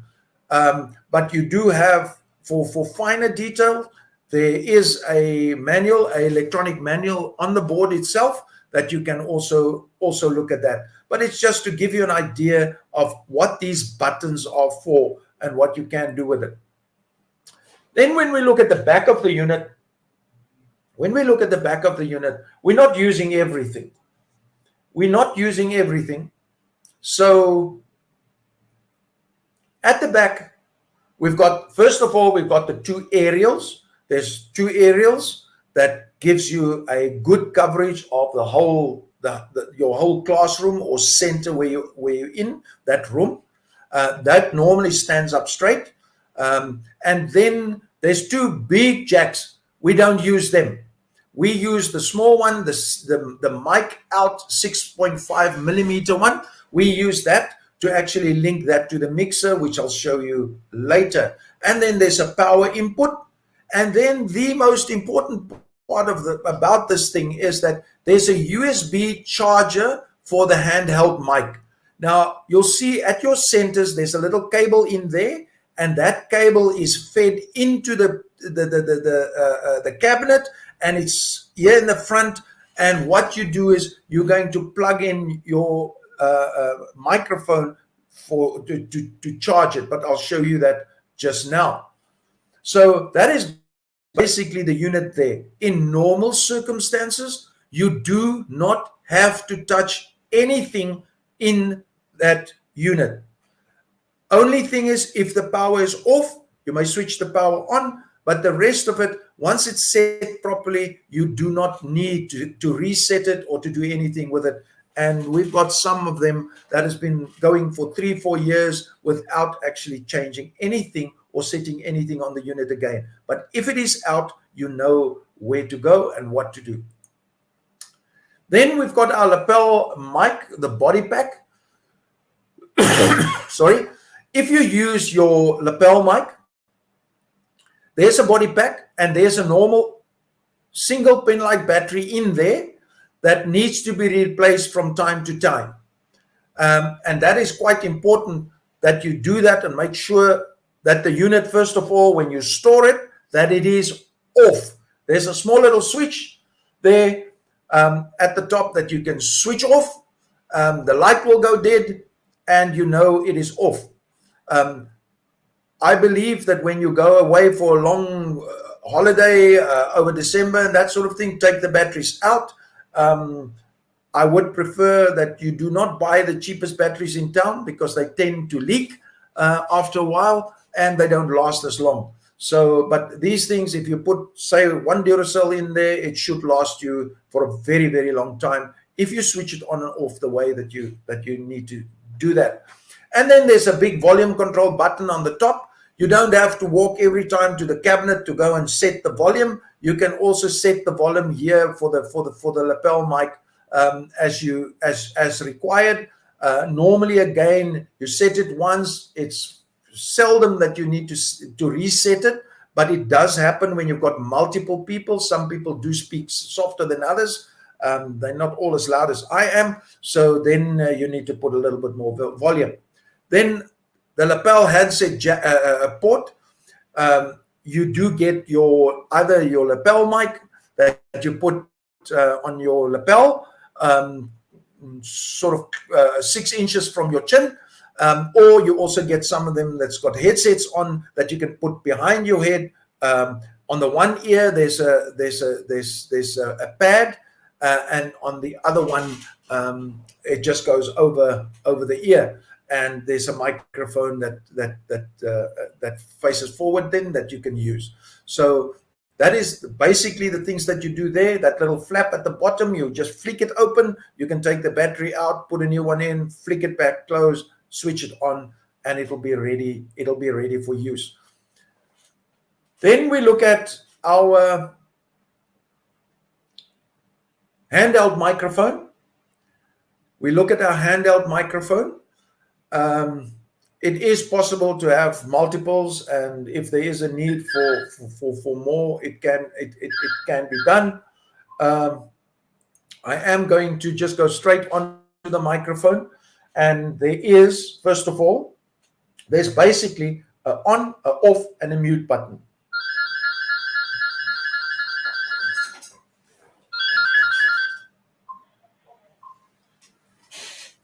Right. Now, what we have here, and this is very important, it's on, off, mute. You will see that there's a little mute that comes on because sometimes you switch it on and that little screen, things are happening on that screen, and then you don't hear anything, but it's still on mute. So just make sure that it is on and that it is off, because on mute, it is just not talking, but the connection is there. The connection is there. And one of the big things with wireless microphones is to know that when you switch it on, it takes roughly about 10 seconds, sometimes a little bit faster, to connect. So don't switch it on and start talking immediately, because then there will be nothing and then it'll happen. So just, that is a known thing. So there's nothing broken or anything like that. It works with all of them like that. And then at the back, there's that little, like a cell phone plug, a USB charging port. Every time you don't use the microphone, when you finish for the day or something like that, plug it in. Plug it in, because there's a rechargeable battery in there. It is replaceable as well. It's not built in. It is a replaceable battery. It's a blue battery and you can get them freely. But you plug that in and it charges the unit again for the next day. So you don't have to keep on buying batteries for it. So it's really a very good feature of the system. Then we now need to get this all connected. You've got microphones, you've got a screen, the screen has got some sound that's coming in, coming out, and we need to actually connect this together. And this is called a mixer. It's an audio mixer, and this thing sometimes is causing the most hassles because people tend to play with them. Sometimes people try to be a disc jockey and do some funny things with it. I'm going to show you some basic things which is important in this mixer. Now, as I said, a mixer is a unit where you take all the different audio devices together, you're mixing it, and you give it to an output somewhere or to a broadcasting stream or into the unit, so that if you've got external source, a video on your laptop and you connect it in, that you get sound on the other side as well. So that is very important that we look at it. And There's a few things that we're going to look at now. The connection, so that if somebody goes and unplug it, we've had it where people unplug it, or they unplug only one wire, and nobody knows where it goes and what happens, and it creates a bit of a problem. Or they play with the buttons and now everything is a mess and you haven't got a clue. There's a few things that is important. The rest, not so important, but there's a few things that's very important. The first one that you'll see in the left top corner is the boundary mic. Now, I'm still going to talk about the boundary mic and I'm going to show it to you. This is on your system, on the top next to the camera. There's a little ball, and that is called a boundary mic. Now, it's a very sensitive microphone and it fills the room, so you can stand right to the back of a normal sized classroom and talk and it will still pick it up. So you don't have to walk around with a lapel mic or the handheld microphone. You can just use the boundary mic. And in a lot of places, that's the only thing they use. So when a teacher is teaching, they use the boundary mic and not a lapel mic or handheld. But it gives you the capability, and that's why we put the other two in as well. It gives you a more flexible capability. So the boundary mic goes into the first port, and obviously then it goes into channel number 1. And then the bottom of channel number 1, right at the bottom where it says audio levels, that is where you will set the volume for that microphone. So if you talk and it's too soft and people can't hear you, on your computer where you go and increase your microphone's level, here you're going to turn the button, the bottom button, to actually increase the level of your sound, right? So that other people can hear better. So this is the microphone that's going to be changed. The one next to it, channel number 2, that is for your wireless mic set. So that 6.5 millimeter jack that we've seen at the back, that plugs into the mixer there. So that both the microphones, lapel as well as the handheld, is controlled by that one button, channel number 2. And if there's a big discrepancy between the handheld and the lapel mic, then on that unit, you remember when we looked at the unit, the microphone unit, there's 2 volume controls, left and right, one for the lapel, one for handheld. You can fine tune it there if you want to. Now below that's the pad button. What is a pad button? People asking that question. A pad button is where you take some of the frequencies and lower it to a different level. So you set up the volume high, somebody else comes, press the pad button, and now the volume is not so high anymore. You then go and crank it up even more, and when you release the pad button or you press it again and it disengages, it screams. And that is not a good thing. So the pad button, you don't need to worry about it. Once it's set, you can leave it as is. You can work with the volume controls at the bottom. The gain levels at the bottom is also below the pad buttons is also a little bit of a tight story, because what happens here is if your microphone is not very strong, you can add gain to it. You can make it stronger, the signal. And in a lot of cases, people are putting that level up very high, and then you get that scream of the microphone. And that is normally when your gain levels are too high as well as your audio levels. So rather set your gain in the middle, roundabout in the middle, and then your audio levels, use that to actually do the fine tuning.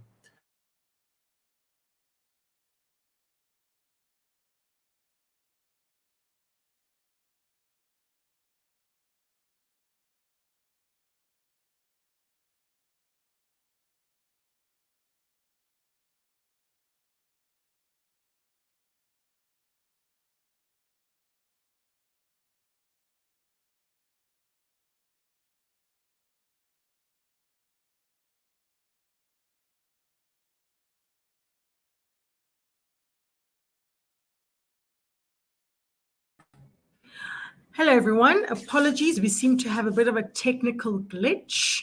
While Rich and the team attend to the technical glitch, I think it's okay for us to play a little bit of a game.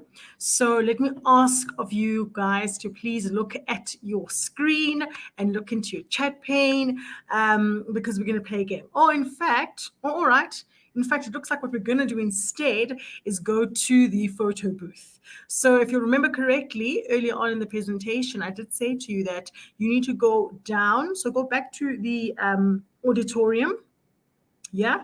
Press the back button, and then you'll notice that if you scroll all the way to the bottom, you need to populate your name, your surname, your email address, and you've got the option of either uploading a photo or taking a photo. I need you guys to please do that.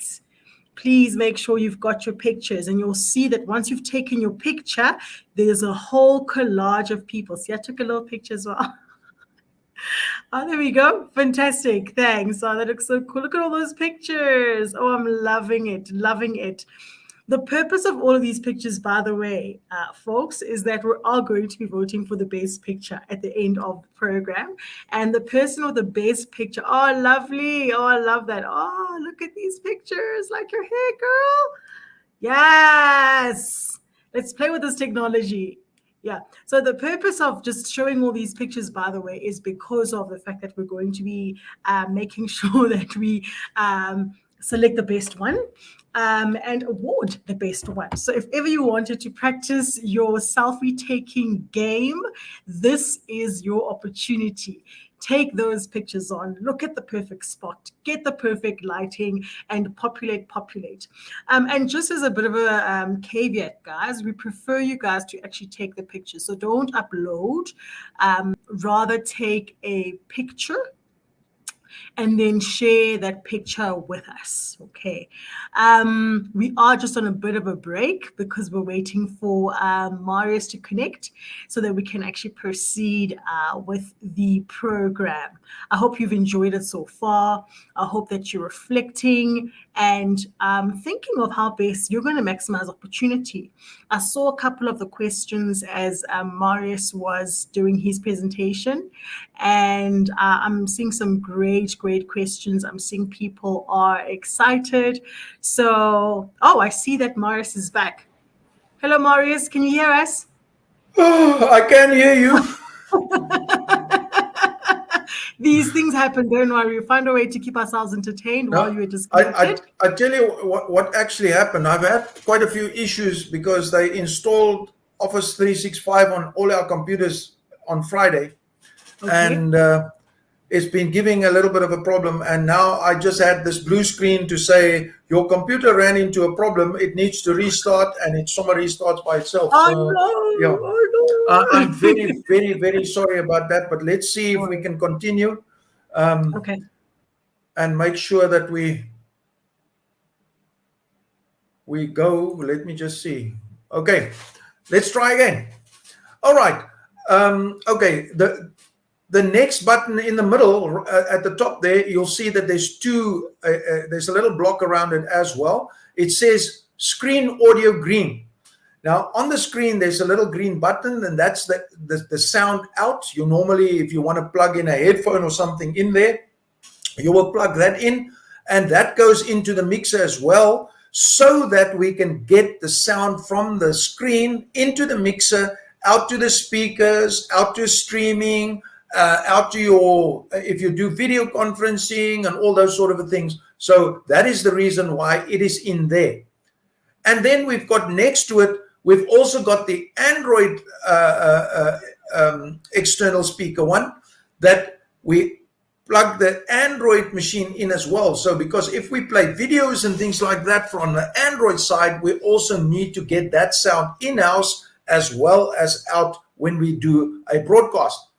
And then on the right-hand top side, we've got the speakers, the left and the right. Those speakers are connected to your screen stand at the moment. So we'll get to those as well, but they connect in there.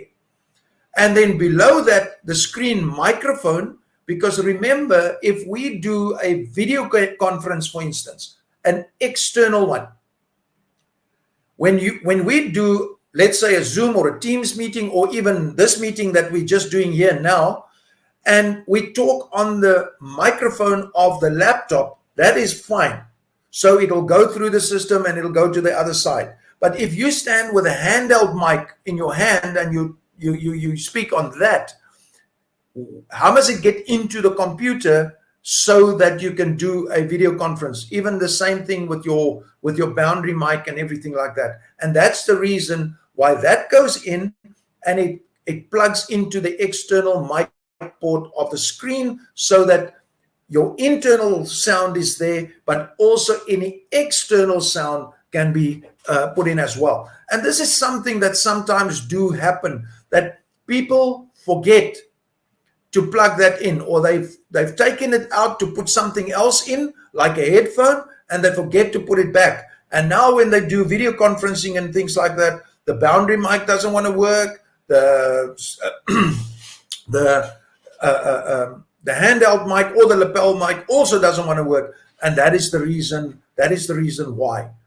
And just an example, it happens from time to time, because when Minister Angie Macheka, for instance, visited during Teachers Month, when she visited the various teacher centers, and there was a whole program and everything there, the sound and everything went through there in order for it to be streamed live to other centers and everything. So you can even put a full other sound desk from somebody else in there, and you can still get the sound into your system and use it from there.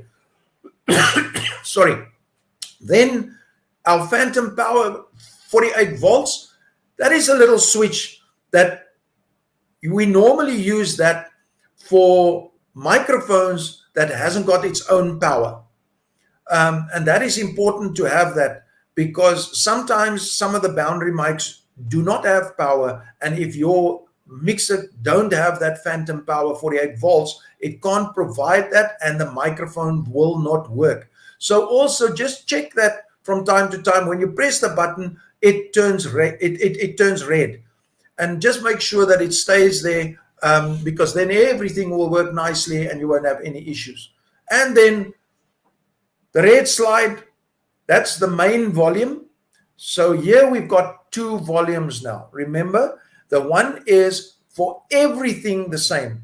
Normally, you won't put that as high as what it is on the picture. You'll take it a little bit down. You'll see that there is like a 10.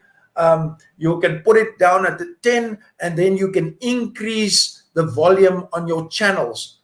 Because one of the things is, if your main volume is too high and your channels is too low, the sound is muffled. It's like you're talking through a sock or through your mask. So rather keep the main volume a little bit down and up the channel volume, so that all the frequencies can come through, and it'll just help you a lot. And then you will also see that there's some other buttons, the high and the low. That is just frequencies. If somebody is very bassy and they talk with a very bass voice, you can up the high. That's the high frequencies that comes up, and you get a clearer voice. The low, if you've got somebody with a very high pitched voice, you can actually up the low, so that the low frequencies come in and makes the voice a little bit softer.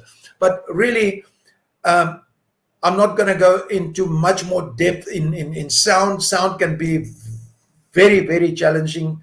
But for what we do here, it's an easy system. It works fine. It works well. And if you set it once and it's done properly, you don't have to fiddle too much with it.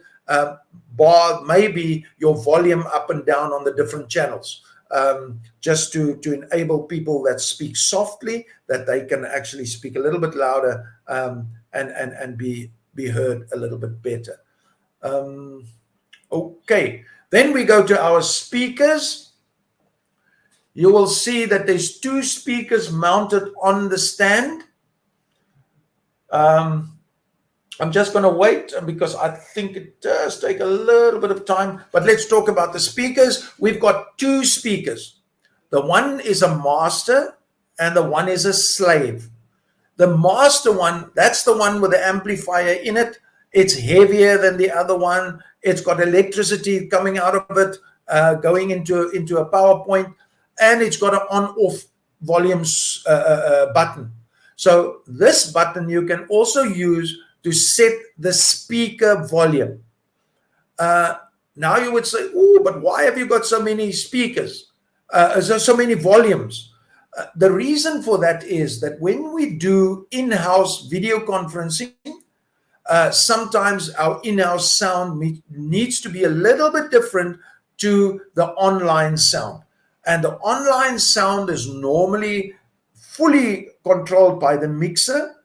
And the master, the main slide, that red one on the right-hand side, will also send through to your in-house. But if you want to do it a little bit softer or a little bit louder, you can also just set the speakers so that it's only for in-house use. And if you do not stream, or you're not in a video conference or something like that, then you can leave the mixer as is, and you can just set the sound a little bit. The other one on the other side, you don't set anything there. It's just a slave. So it gets all its power from the primary speaker, and there's a wire that runs between the two. And now you've got two speakers, or in this case, actually four. You've got the top speakers. Those are called tweeters. They for the sharp, high frequencies. And then your bottom woofers, that is more for the full, mid, and lower range frequencies. Right, and then just to give you a picture of the boundary mic, our boundary mics are running into the mixer. This microphone, we've mounted it on the stand facing forward. So when a teacher is busy at the board, writing, teaching in the front of the class, it is perfect. You don't have to worry about anything. But it is also good for students answering if there is a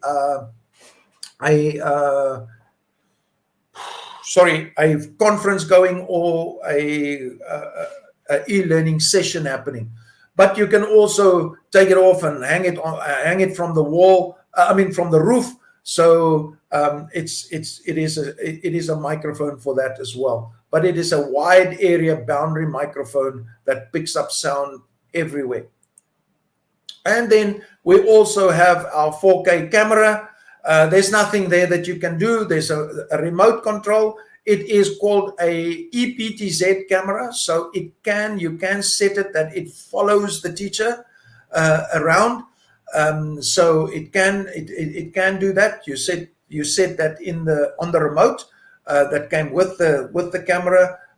Otherwise, it will be there. It picks up everything. It also got audio facilities. It's got two boundary microphones in as well to complement the other one, and they will pick up about 20 meters away to the back of the classroom when you use that as well. Right. So that is the hardware. I just want to check and see that I do have some more time, because we are going to continue tomorrow with the rest. But I do have another 15 minutes that I would like to go through our SpaceMed RTMP. Currently, it is still called SpaceMed RTMP. It will also become NIFLink RTMP in the not so distant future. And what this is a software solution to stream. On each one of your boards, that software is loaded, and you'll see that there's a little icon. That red little icon is at the bottom of your screen, or on the side of your screen, or where your other programs are. And this will enable you to stream a live lesson to anywhere in the world. It gives you an address, and off you go, and you stream. We've tested everything working fine, and if everything works inside, it is so simple to stream because you will just click it on, and whatever you do on the board, whatever you say in the classroom and everything else happening, people will be able to follow you, see it. If you do a presentation on the board and everything will just carry on in the normal manner. And what we're going to do now is we're going to look at what happens when you first run it. Then we're going to look at the settings. Then we're going to look at our video overlay, our note overlay, our streaming, recording, and we can also look at frequently asked questions, but I think we're going to run out of time for that at the moment, so we'll give that a miss for now. Now, when we run it the first time, you'll see, as I said, there is a little icon. There is a little icon on your screen, and that icon, I just want to see if it arrives. When you double click on it,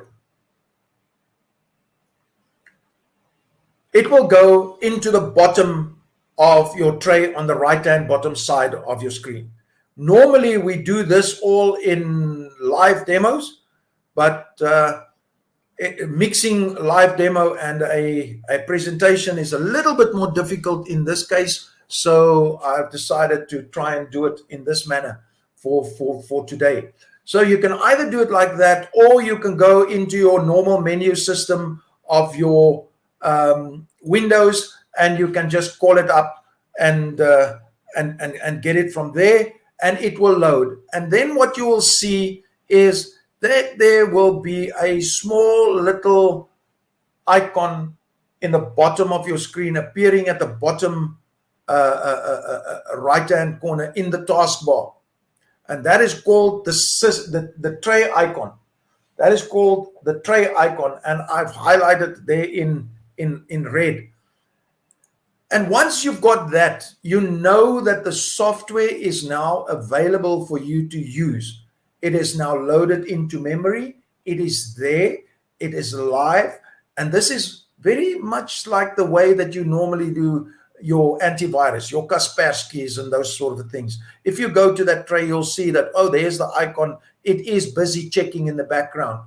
And if I need to do it, I right click on it and it comes up, and I can disable it or do with it what I need to do. Now it will tell you that welcome, that you're there, and it will then immediately, the first time you run it, it will open the settings. So it will determine and see that you haven't made any settings yet, and it will then immediately take you to settings. The second time you run it again, it is going to remember all the settings that you've had in the past. Right? So that is going to be, and it won't go in unless you want to go in, and then you can choose your settings again. And here, the things that we need to choose, right, is the server near you, right? And you will see that at all the sites where we've delivered, we've given them the site. You can just use the East London one, and you can carry on with that. We can call servers in Dublin or anywhere else. So various streaming servers we can use. We are using our own internal service. It's actually based in Johannesburg, but we manage it from here, but it is our own. So it doesn't go outside the country. There's nothing stored on there that is serious or anything like that, so they can't steal your data and that sort of thing. This is a streaming server. It only allocates the stream, where the stream goes, and everything else that goes with it. The name of your channel. Now, the name of your channel is, you must decide on your server which channel you're going to use. Each of the centers have got their own channel. But if you run 2 concurrent streams and you want to have another channel, you can just type in another name of any channel that you want, and it will allocate that name for the duration of your call. But in normal circumstances, each center, each school, they do have their own channel already, and you use that to broadcast what you need to do. But as I say, it's simple. You just type in another name and you can use that. But your viewer need to have that channel, the server and the channel. Otherwise, you won't be able to see what is being streamed. Then the audio source.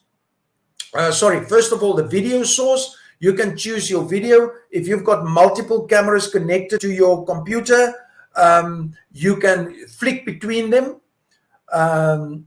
even during the stream, or you choose one that is standard and you use that. The same with your audio. You decide what audio you want to use. Do you want to use the audio that's in the 4K cam? Do you want to use the audio that is part of the mixer and so forth? So you choose that. And then the important part is you choose the resolution. You choose the resolution. And ladies and gentlemen, here it's a different story in the sense that you've got 1080p and you've got 720 and you've got 570, and the new version that we now got has got 360 as well. Now, normally your best quality will be 1080, and 360 will be the lowest quality and the smallest file and using the less bandwidth. But remember, with our NIF technology, even if we choose 360, the quality is so much better than a normal streamer at 360. So you choose 360, you will get the same quality of the stream that you will choose in a 720 stream of another streamer. So you can go fairly low.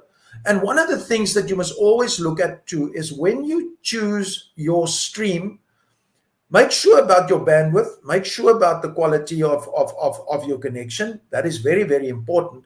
But also think of where are they going to watch this? Because it does make a difference. In any stream that you do anywhere, it makes a difference in the sense of where you're streaming to. And I think that is the important part, is that if it is a big screen that you're streaming to, make it a little bit higher.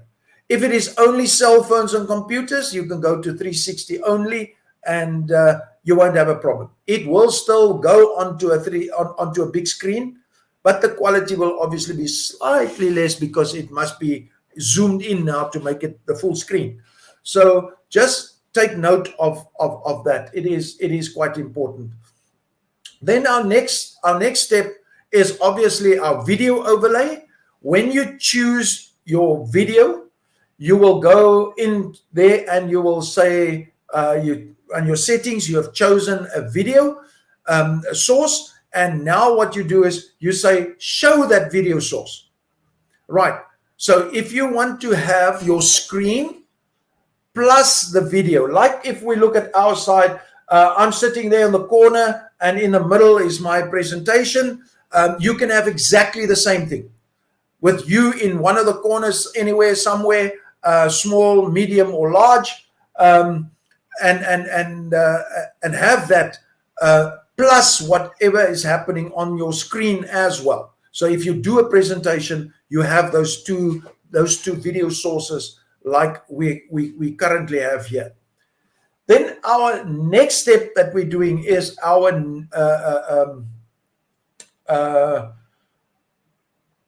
note system. You want to write notation. If you want to write on top of your screen, you want to make notes, you want to show people things, you want to highlight things, and all of those sort of things, the system has got the capability to do that. So you can go onto your notification, right? You open it up and it is now loaded. And then you can hide it to the side and bring it back again so that you don't every time have to go to the menu to go and call it up and see it. You do it once and it's there. And now you can write in different colors, different pens, highlight.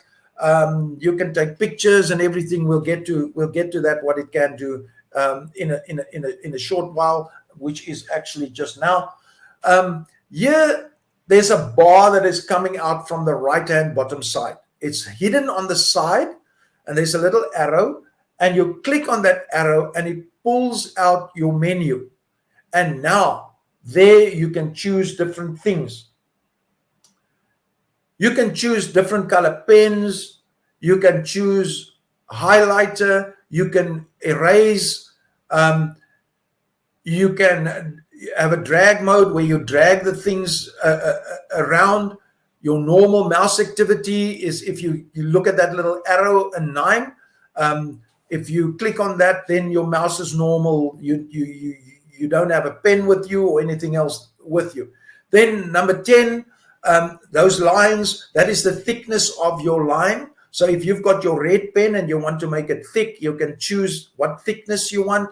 Your green pen's different thickness, or you can have it the same as if you want to. Then number 11, if you've done all your notations and you just want to hide it temporarily, you don't want to delete it because you want to bring it back. For instance, you do a lesson and you do notations and you write things down and everything. Now you want to ask a question and you've actually given the answer on the notation. You can just click that and it takes the notation away. And once the answer, the question's been answered and you want to bring it back, you just click it again and it brings it back. The next option, number 12, is to take a screenshot. And the nice part about this, it's not a screenshot of the whole screen. You've got boundaries. You can set it for what you want to do. So if you want to take a screenshot of just one little picture, you can just take it and take that one little thing out and store that.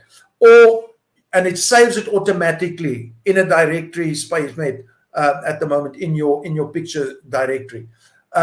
So the whole screen, part of the screen, whatever you want to do, you just click on it. It's there. You can do with it what you want to. Either use it now or just store it, and it's fine. Then the next one, number 13, lucky number 13.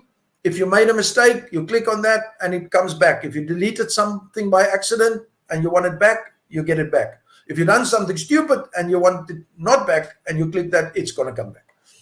And then you've got number 14, which is your dustbin. Whatever you do there, it's gone. It's the end of it. And then number 15 is where you close the notation completely. Number 1 is where it hides it and you can continuously use it as you need it, right? So that is the important part. Now, I'm looking at time at the moment. So I think what we're going to do is we'll stop here for today. And then there's a few more slides that I'm going to show you tomorrow. Very few. And then we're going to go onto the whiteboard and show you how the whiteboard works. That is not going to be a presentation. That is going to be a live setup. We're going to show you exactly how it works, what happens. And we're going to take you through a number of things there, that from the basics right to something that is more interesting that you can use in your lessons. What does other people do in their lessons? What sort of things they're doing? And we're also going to just look at the examples of the compression that you use and everything else that goes with that. And I think my time is up.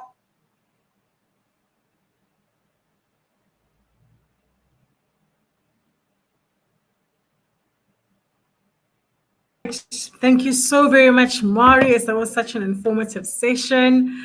As I was watching you, Marius, I already thought of the teacher, William Smith. I don't know if you remember him, who used to teach mathematics. And you just gave me such nostalgic moments. Fantastic. Marius, I don't know if you're going to want to do the question and answer section first before we actually move on to Brenda, or can we proceed to then bringing Brenda onto the stage? Look, if you want me to go through some questions quickly, I can do that. I think I've got, 10 minutes, huh? You've got 10 minutes. I think let's use the 10 minutes and then we'll introduce Brenda afterwards, if that's okay with you. Okay. Okay, let's do that. That's fine. Okay, we're going to look at some of the questions now. I would like to have electronic notes on SpaceMate RTMP to enable me to do training practically. Not a problem whatsoever.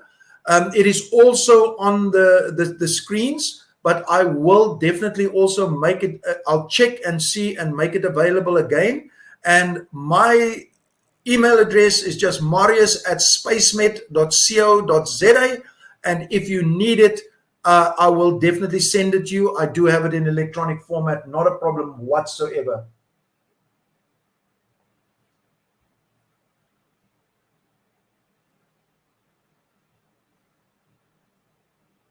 Moving on to the next one. We request a face-to-face workshop in the future. That again, I I do prefer these, the face-to-face ones. Yes, it is a little bit more time consuming and things, but I think that is very, very important that we do that, and we do have a possibility to do that. Again, I think just raise your request with us, and we will discuss it and organize a time and things, how and when we can do that for you. That is not, again, that is quite possible.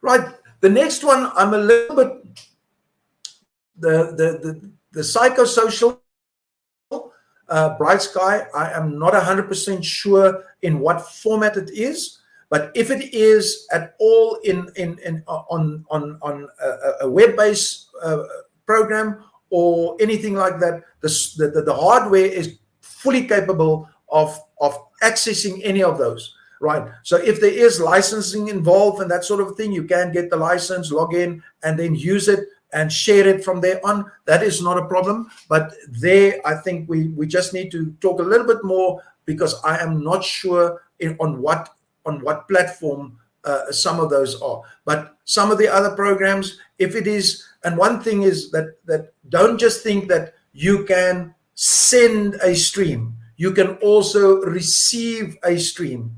And one of the things that I left out is that the system is fully capable of using Teams and Zoom and everything else. So anything that you're currently using on your laptop can also be used on the big screen.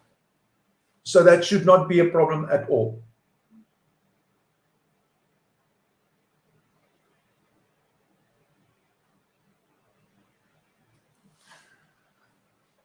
Right, the presentation through mails, I do not have a problem with that. As long as I get a return mail address, I am glad to send it off. It's not a, it's really, I would gladly do that if it's of any help to you to use the facilities better. I would gladly do that.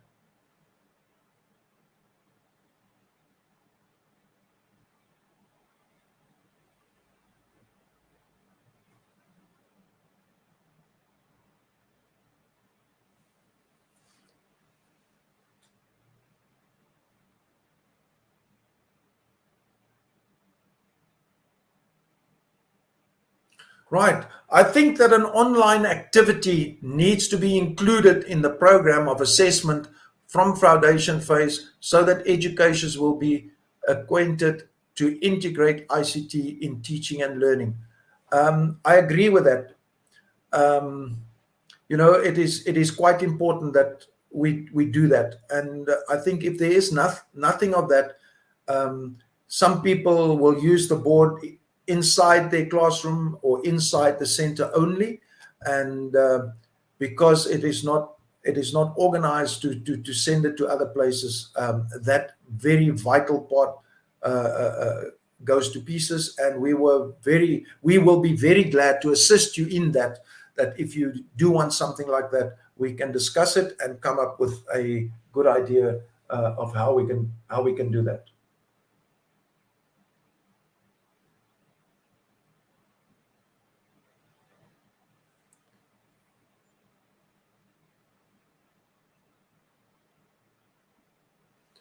Right, and may we please have all the officials trained in this.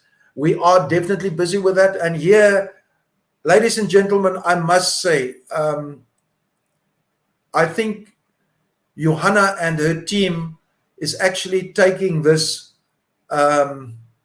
way ahead of everybody else. You know, a lot of people that we've given equipment to and that we've installed, we do say to them that ongoing training is very, very important everywhere.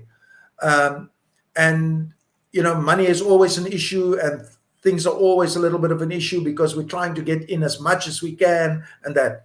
And with Johanna and her team, really, I think they have taken the lead in the training. That is why this training is taking place in this platform here now, and why there's also training that is going to be scheduled for the centers directly as well, initially online, but for the centers specific, and then thereafter further.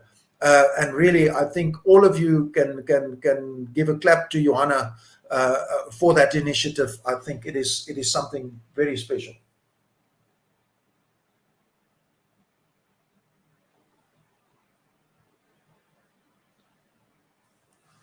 And again, can we get retraining? Sure. Send me a request so that we can work towards that and get that to you, because for us as SpaceMed, it is very important that that equipment gets used, and we'll rather do training and make sure that it used and it becomes a success story than not. So please, again, I'm just going to leave my email address again, marius@spacemed.co.za. But I think it will be distributed somewhere at the end of this conference as well. But please feel free to do that. And I think I didn't miss anything.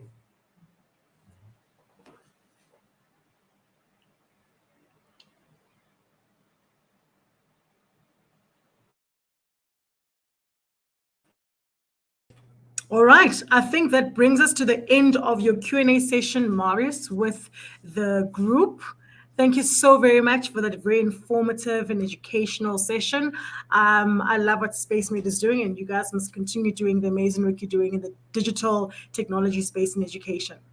All right. Without any further ado, I would Thank you very much, everybody. Thank you, Marius. I think there was a bit of a delay there. I would like to please call on to the stage Brenda Ngaba. Brenda is a gender empowerment specialist. Brenda, hello, can you hear me? I think you're on mute. Yes, I can. Hi. Hi. Hi. How are you? Good, thanks. And how are you? I'm great. I saw your title and I thought, wow, that is very interesting. A gender empowerment specialist. Can you tell us briefly what that is about? What does a gender empowerment specialist do? Yes, as it was mentioned by my colleagues, Johanna and Nerys, that at Vodacom Foundation we basically have two focus areas, which is education and gender empowerment.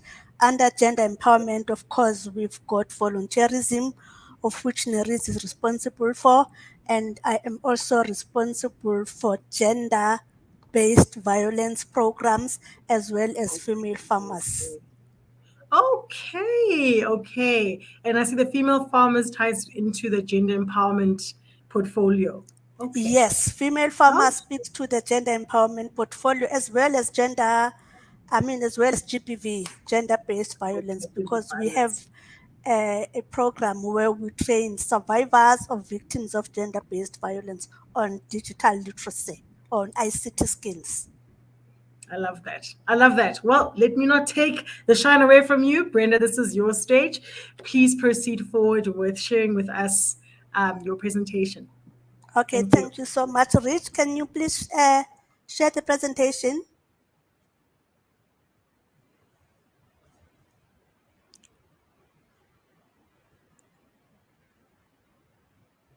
The next slide. Thank you very much. Good morning, Good morning, ladies and gentlemen. Good morning, Vodacom Foundation partners, DBE, and good morning to you, Marias, as well. I am going to be focusing on two focus areas, which is ICT in agriculture, where women are basically involved in agriculture, and I'm also going to focus on gender-based violence projects that is foundation is responsible for. ICT in agriculture, there's women in agriculture on ICT and social media skills for small businesses. What Vodacom Foundation is doing is basically to train our female farmers nationally on ICT skills, because we have realized that there are quite a number of female farmers that are actually not equipped when it comes to ICT. So basically, this program is for women in agriculture to develop and enhance their ICT skills. The Vodacom key messages are using technology to transform the lives of female farmers. Not only female farmers as well, we've got the male farmers, but the majority of our farmers are basically female, because that's where our focus area is. Linking digital literacy to the day-to-day running of their farming business, using social media like Facebook, Twitter, Instagram, etc., to enable the female farmers to reach out to the outside world and promote their farm products or produces. What we are doing basically there, we want to encourage them not only to sell their products in the markets, but to go out to big businesses like your Woolworths, your Spar, your Checkers, to have partnership with them so that they can supply those big supermarkets with what they are doing or with what they are plowing.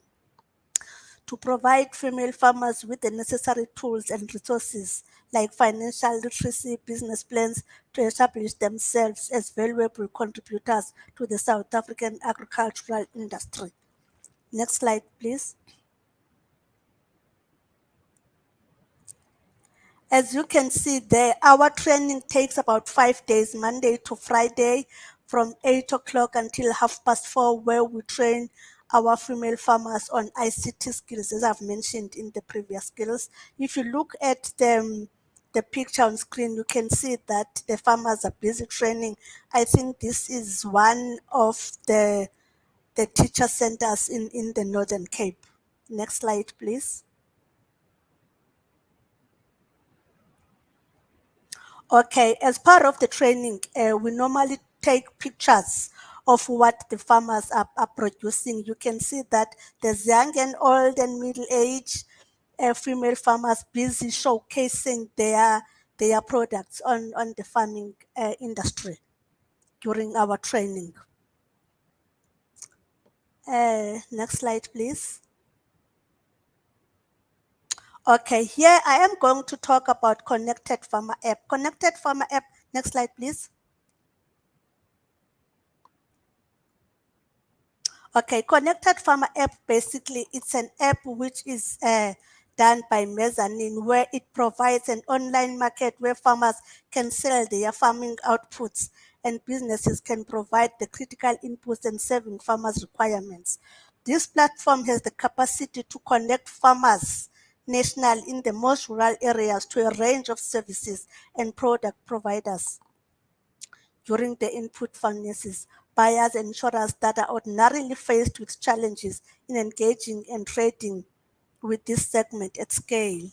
The objective basically of this is the expected outcome is to increase smallholder farmer productivity, revenue and resilience, and decrease risk for agribusiness to do business with smallholder farmers. I'm sure you are aware that in South Africa, very few farmers, basically, if I can say, black farmers are achieving very well as compared to the white farmers in the country. So what we're trying to do, we're trying to make sure that the female farmers in particular, because they are from the previously disadvantaged community, must at least make a lot of money and work as well as the male farmers.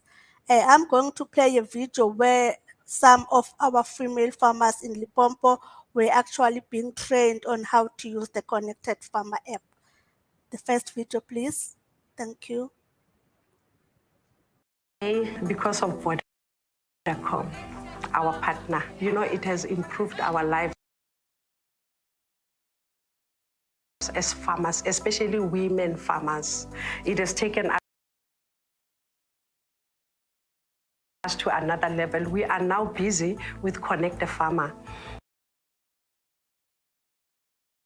It's an app that it's been installed in our gadget. You see this gadget? These gadgets are from Vodacom. They gave us so that our field coordinators will be able to use them. I'm so very happy to be part of this training, to be a field coordinator, because I'm going to meet other farmers and help other farmers out there. What is going to happen with this app? They are going to capture the details of the farmers. And then also capture what they are doing in their farms. If they are in vegetables, they're going to capture what type of a vegetable, how long was it planted, when is it going to be harvested. And again, what I like about this app is that it's also going to solve farmers' problems in terms of the diseases in their crops, in their animals. What is happening? What is the solution? The solutions is in this app. It's so marvelous. It's a solution to us as farmers, especially women farmers. Will be able to solve these things ourselves, and then we are very excited. Thank you, Vodacom.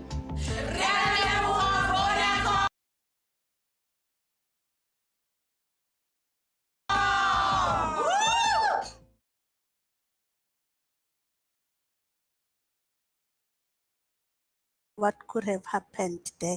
As you can see there on that video, those were the female farmers in Limpopo that were trained on how to use the Connected Farmer app so that they can transfer the skills to the rest of the farmers nationally. The lady who was talking is the Secretary General of South African Women in Farming. Our female farmer project, it is in partnership with the UN Women and South African Women in Farming, which is SAWIF in short, where they've got more than 6,000 membership of the female farmers nationally. So what we do the training in all the provinces. So far, Vodacom Foundation has trained more than 2,000 female farmers on ICT skills. Next slide.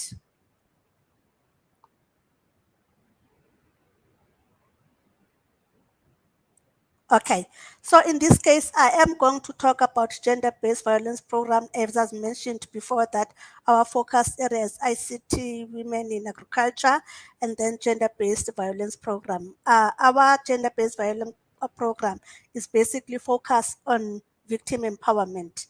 This victim empowerment program entails training survivors of violence in relevant ICT skills. We are in partnership with Department of Social Development as well as National Shelter Movement. DSD, they've got more than 250 self-shelters nationally.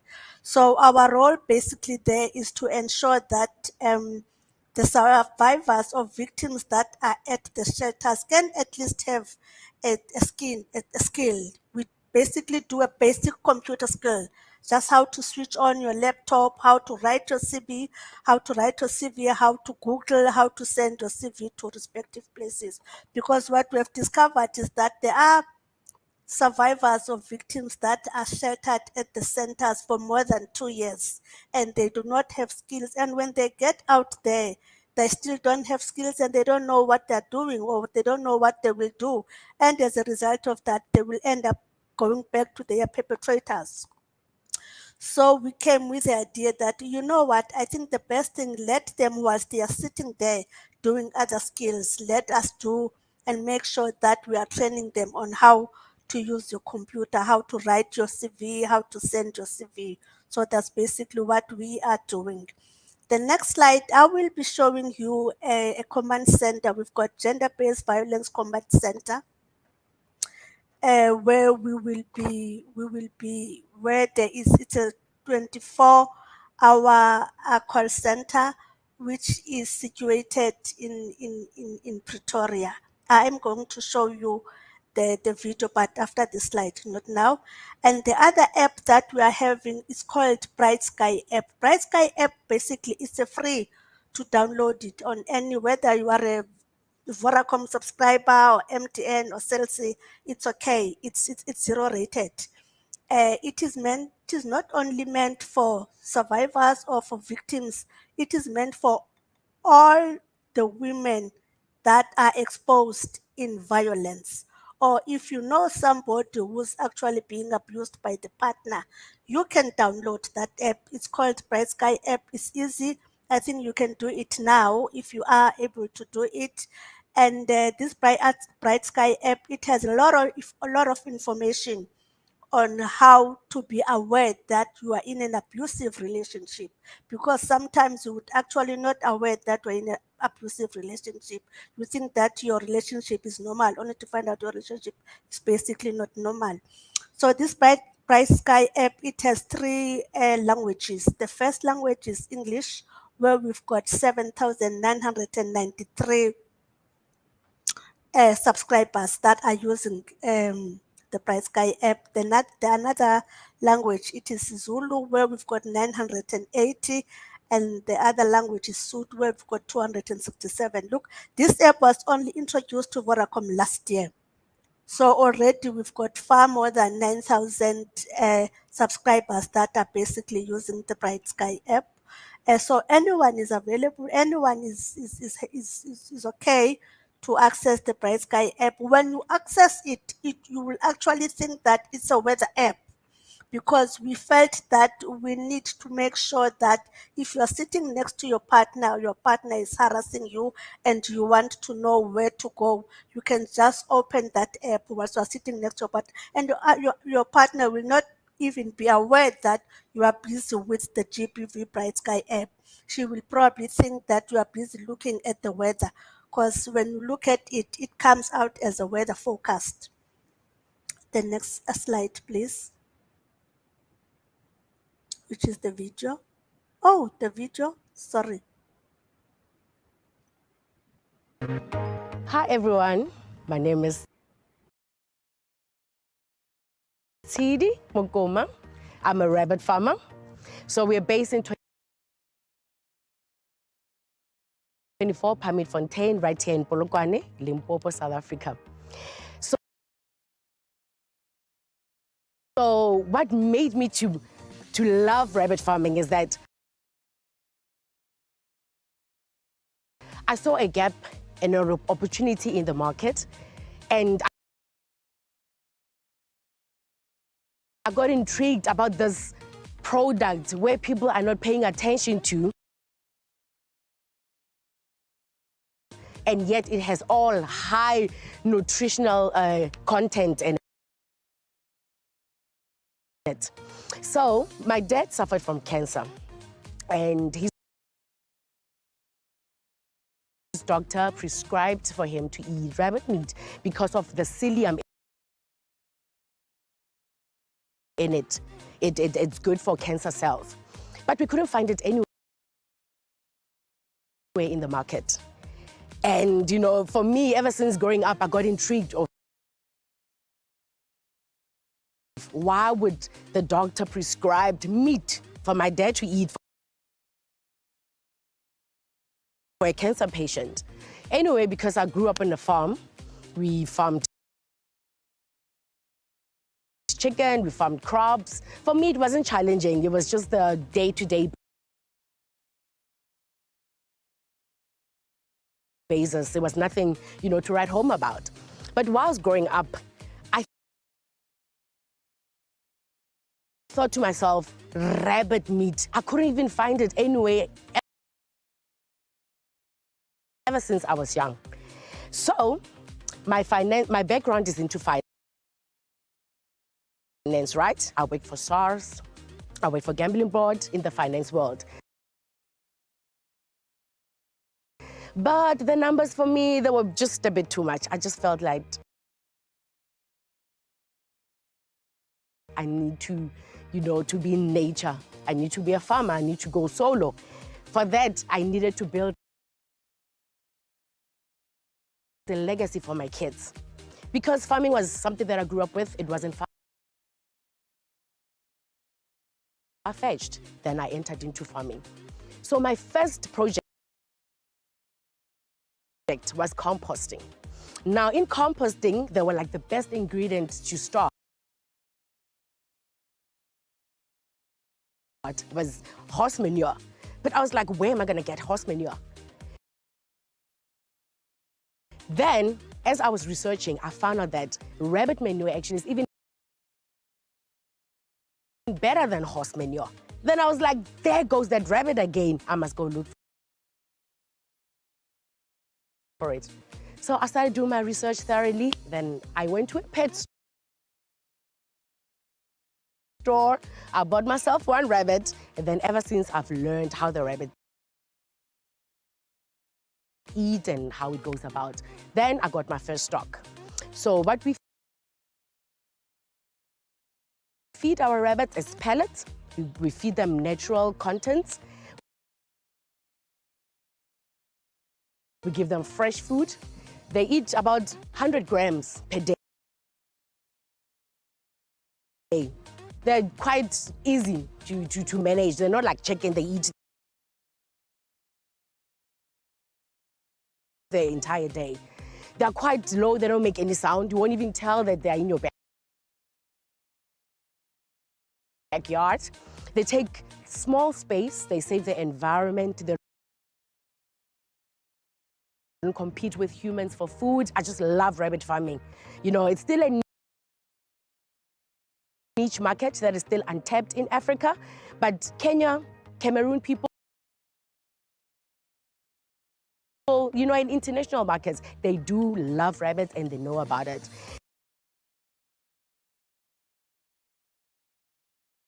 So in South Africa, we still have to raise awareness of how, you can consume this product. That is great. It has the it is low in fat, low in cholesterol, low in sodium. Basically, it has the lowest of all the things that you don't need in your body and the highest contents of everything you need in your body. All the nutrients. It's good for diabetics people. It's good for cancer people. It's high in protein content. It's actually the cheapest protein you can ever find. So I'm working with dietitians, and this is what they found out. We went to a lab testing, and we have nutritional facts that rabbit is the best meat you can ever find in the market. So I love rabbit farming. That's how I got to do rabbits. But we also incorporated with other crops and certain things because we use the manure as an organic matter for our crops. We use the urine for organic pesticide. We actually use the entire byproduct of the rabbits. We use the fur, we do carpets, we do slippers, fur coats that we wear. It's winter now. That's where we get our coats from. So we love rabbits. And the meat is delish. Like, I do not eat chicken anymore. It's so addictive. I just love rabbit meat. So, how I got to find out about digital literacy. I am part of SAWIF. SAWIF is South African Women in Farming in the SADC region. So in Limpopo province, I was chairperson of the youth. But now I've jumped. Now I'm working on the mother body. I've grown a bit. So during the leadership training, we went to Gauteng at Gender Leagues, where we spent the entire week learning about digital literacy, management, leadership, and so forth. It's actually such a robust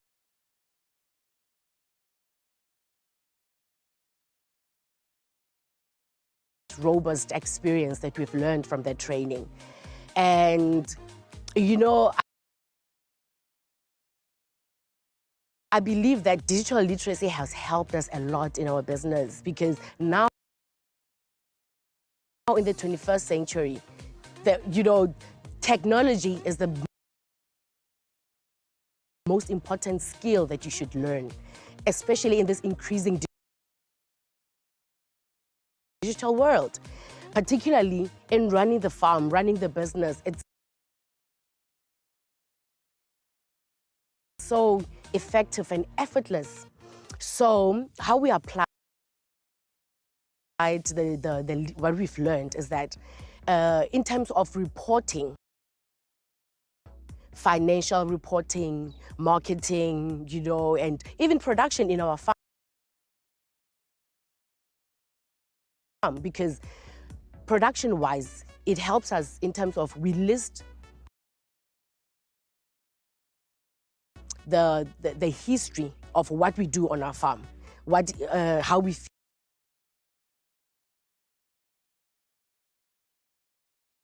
feed our rabbits. If there's any sickly rabbits, we note it there on our report. If we need to breed, if we need to sell, the entire history concerning our production, we can enlist it. And then it's easier for me, even when I'm away, my workers on farm, they still have information. Financial reporting, I can just put it on my smartphone. It's easy. I can retrieve it on my mobile anytime, any day. And then in terms of marketing, we have a database, a spreadsheet, whereby we have listed all our customers, and then we can sell them our specials. We interact with our customers in terms of relation-wise. So digital literacy is quite important. It has helped us a lot in terms of running the farm, managing the farm quite effectively and efficiently. So that's what we have incorporated in our day-to-day basic. So it was quite informative. I'm glad that I attended that leadership training. Definitely, I would call for the women to, first of all, join SAWIF. SAWIF is an incorporation of women in farming, and through that, we are able to get stakeholders like Vodacom, because Vodacom, it doesn't look into like individuals. They want people in larger quantities so that we make an imprint in South Africa, So through organizations like that, we are able to have stakeholders like Vodacom. Vodacom, we got gadgets from Vodacom. We got like laptops. We are able to do our, our reports on gadgets like that in terms of skills development. Wow, I would really recommend women to join organizations and to follow Vodacom. Yeah, I would like to say thank you to Vodacom, for empowering women in particularly in farming, because Because there's a lot of traditional farmers who just do the day-to-day basis, but they don't really understand the technology behind it. So through Vodacom and the skills that they have, upgraded us and empowered women through it, I've seen even women in my organization that at least now they can, they're empowered to even send those reports. They know how to draft an Excel spreadsheet. They didn't know how to do such things, So I would really recommend women, to be part of this organization that is growing. So thank you so much, Vodacom. You're really empowering women. You're showing the world out there that farming is important and women are behind it. Women, is in Bogot or is in women. When you give a woman something to do, she multiplies it. So through these skills that we're being empowered on, we get to learn and and diversify and show our talents and our gifts to the world. So thank you so much. We are so empowered. We truly appreciate it. Truly appreciate it. Thank you. Thank you so much. It's a pity. Sorry, ladies and gentlemen, the connectivity is very poor. I was going to play the next video, but however, I can only share the gender-based violence call center numbers so that you guys should be aware that there's a 24-hour call center number where anyone can just call. The number is 0800-428-428, or you can probably send please call me by using *120 *7867 #. The social worker from the call center will immediately call you and assist you from wherever you are calling from. Thank you so much. If you have any other questions or if you need more information on the gender-based violence call center, please do not hesitate to call me. If you need more information on South African women in farming, please do not hesitate to contact me. I will share that information with you gladly. Thank you so much, ladies and gentlemen. Thank you so very much, Brenda. I absolutely loved watching that. It's a pity the quality, but I loved that Rabbitville snippet and what she was doing in the farming space. Thank you so very much for that delivery. I think we know a little bit more about your portfolio now. Without any further ado, what we would like to do, Brenda, is we would like to give a spot question to the audience to test if they've actually been listening.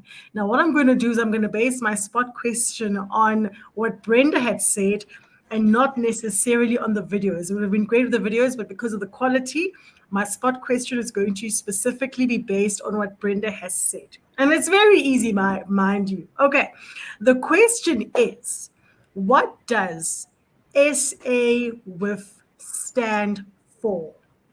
I will say that again. Very easy.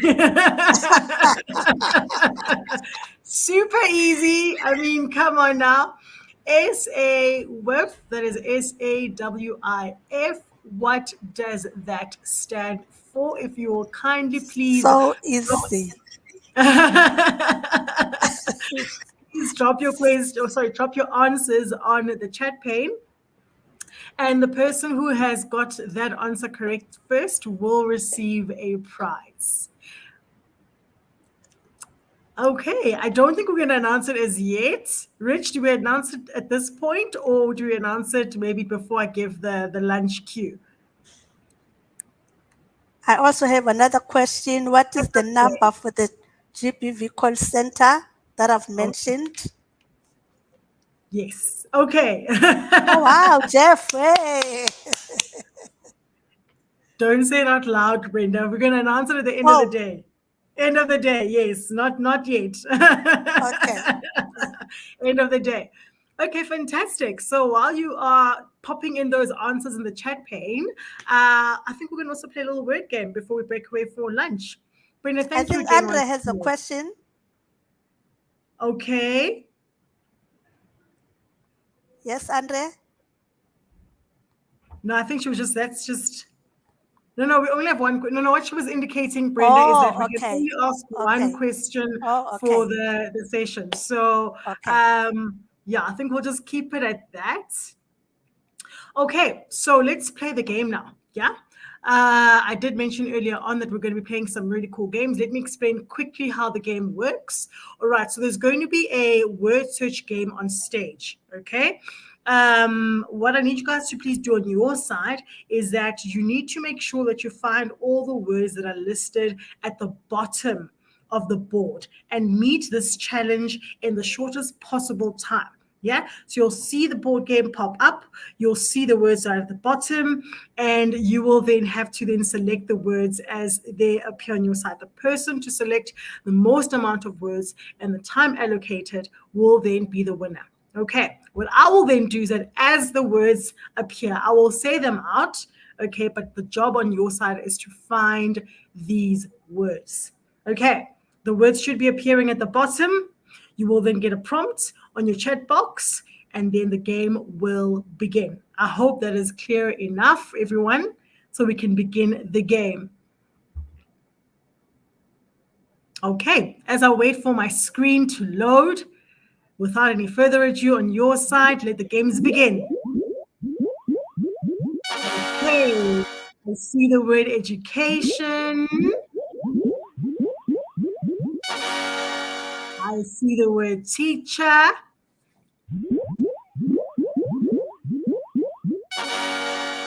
I see the word curriculum.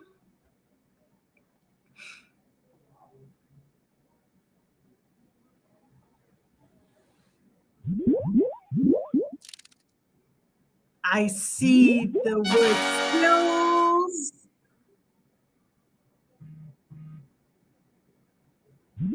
Yes, I see the word training. There's lots of amazing words over here. All right, and I think that brings us to the end of our game. I hope you were able to identify the words. It's always good to test the mind and your, I guess, your seeing skills, right? Because it was a bit of a maze of all those words. Fantastic. Okay, so what we're going to do now is that we will be announcing the winners at the end of the day. We need to keep you guys in to make sure that we have the full audience so we can make the announcement. And then we'll break away for lunch. I think we've had a lot of information to consume and digest. We're going to break away for lunch right now, and we will be coming back at exactly 12:55. So please ensure that at 12:55 you are back onto the screen so that we can continue with the program. I see that the words are being posted in the chat. Yeah, they are posting the words in the chat. I can see that. Fantastic. Fantastic. Keep them coming. But nonetheless, I think at this stage, this is where we allow you, release you to go have some lunch. Your tummy must be grumbling. Please have some lunch, have a bathroom break.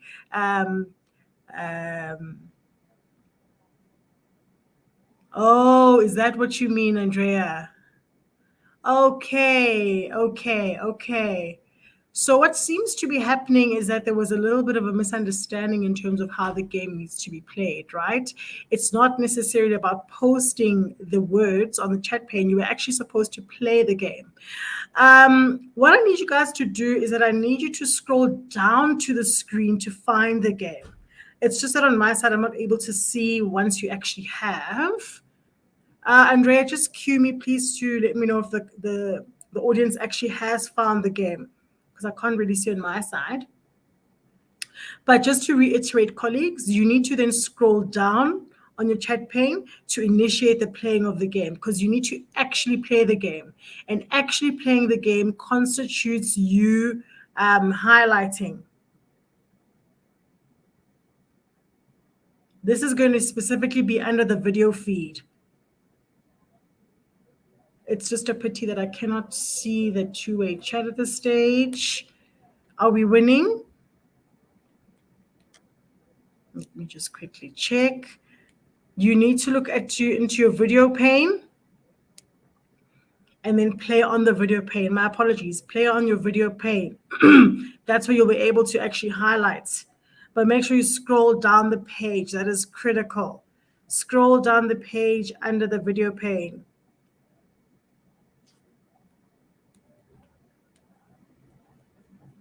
Okay.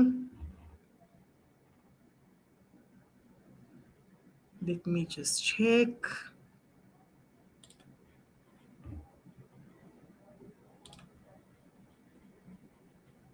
I'm not sure if maybe, Andre, should we do a take 2 of the game maybe to allow the colleagues to go on a lunch break, and we can pick it up again just before we go to our third speaker.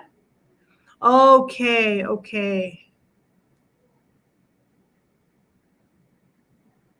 All right. I'm getting a cue that it's rather go to break, and then we'll come back and we'll play again. There's 10 attempts nonetheless, so don't worry. You'll be able to actually make another attempt when we come back. I think for now, let's release you. Go have your lunch, and we'll resume again at 12:55. Thank you so much, ladies and gentlemen.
right. I'm having so much fun with this platform. Welcome back, guys, from your lunch break. You're still tuned into the Vodacom Education Ecosystem Workshop. My name is Nomonde Ngola. I'm still your host.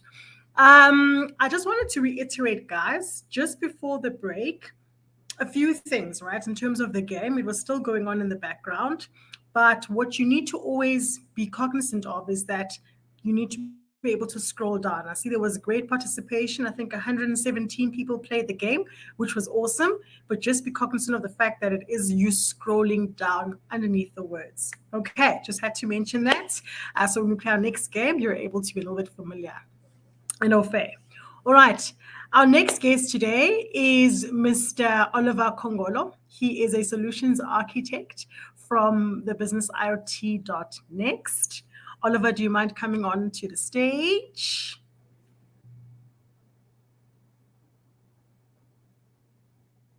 There's a face I know. How are you doing, Oliver? I'm well, thanks, and you? I'm very well, thank you, Oliver. I think it's going to be a very interesting conversation we're going to have with you. When people think solutions architect, they think very technical, solutioning, infrastructure, and I know you're going to demystify that for us because you're going to make it very simplistic and understandable for the audience, yeah? Very much so. Thank you for the opportunity. 100%. All right, over to you, Oliver. Perfect.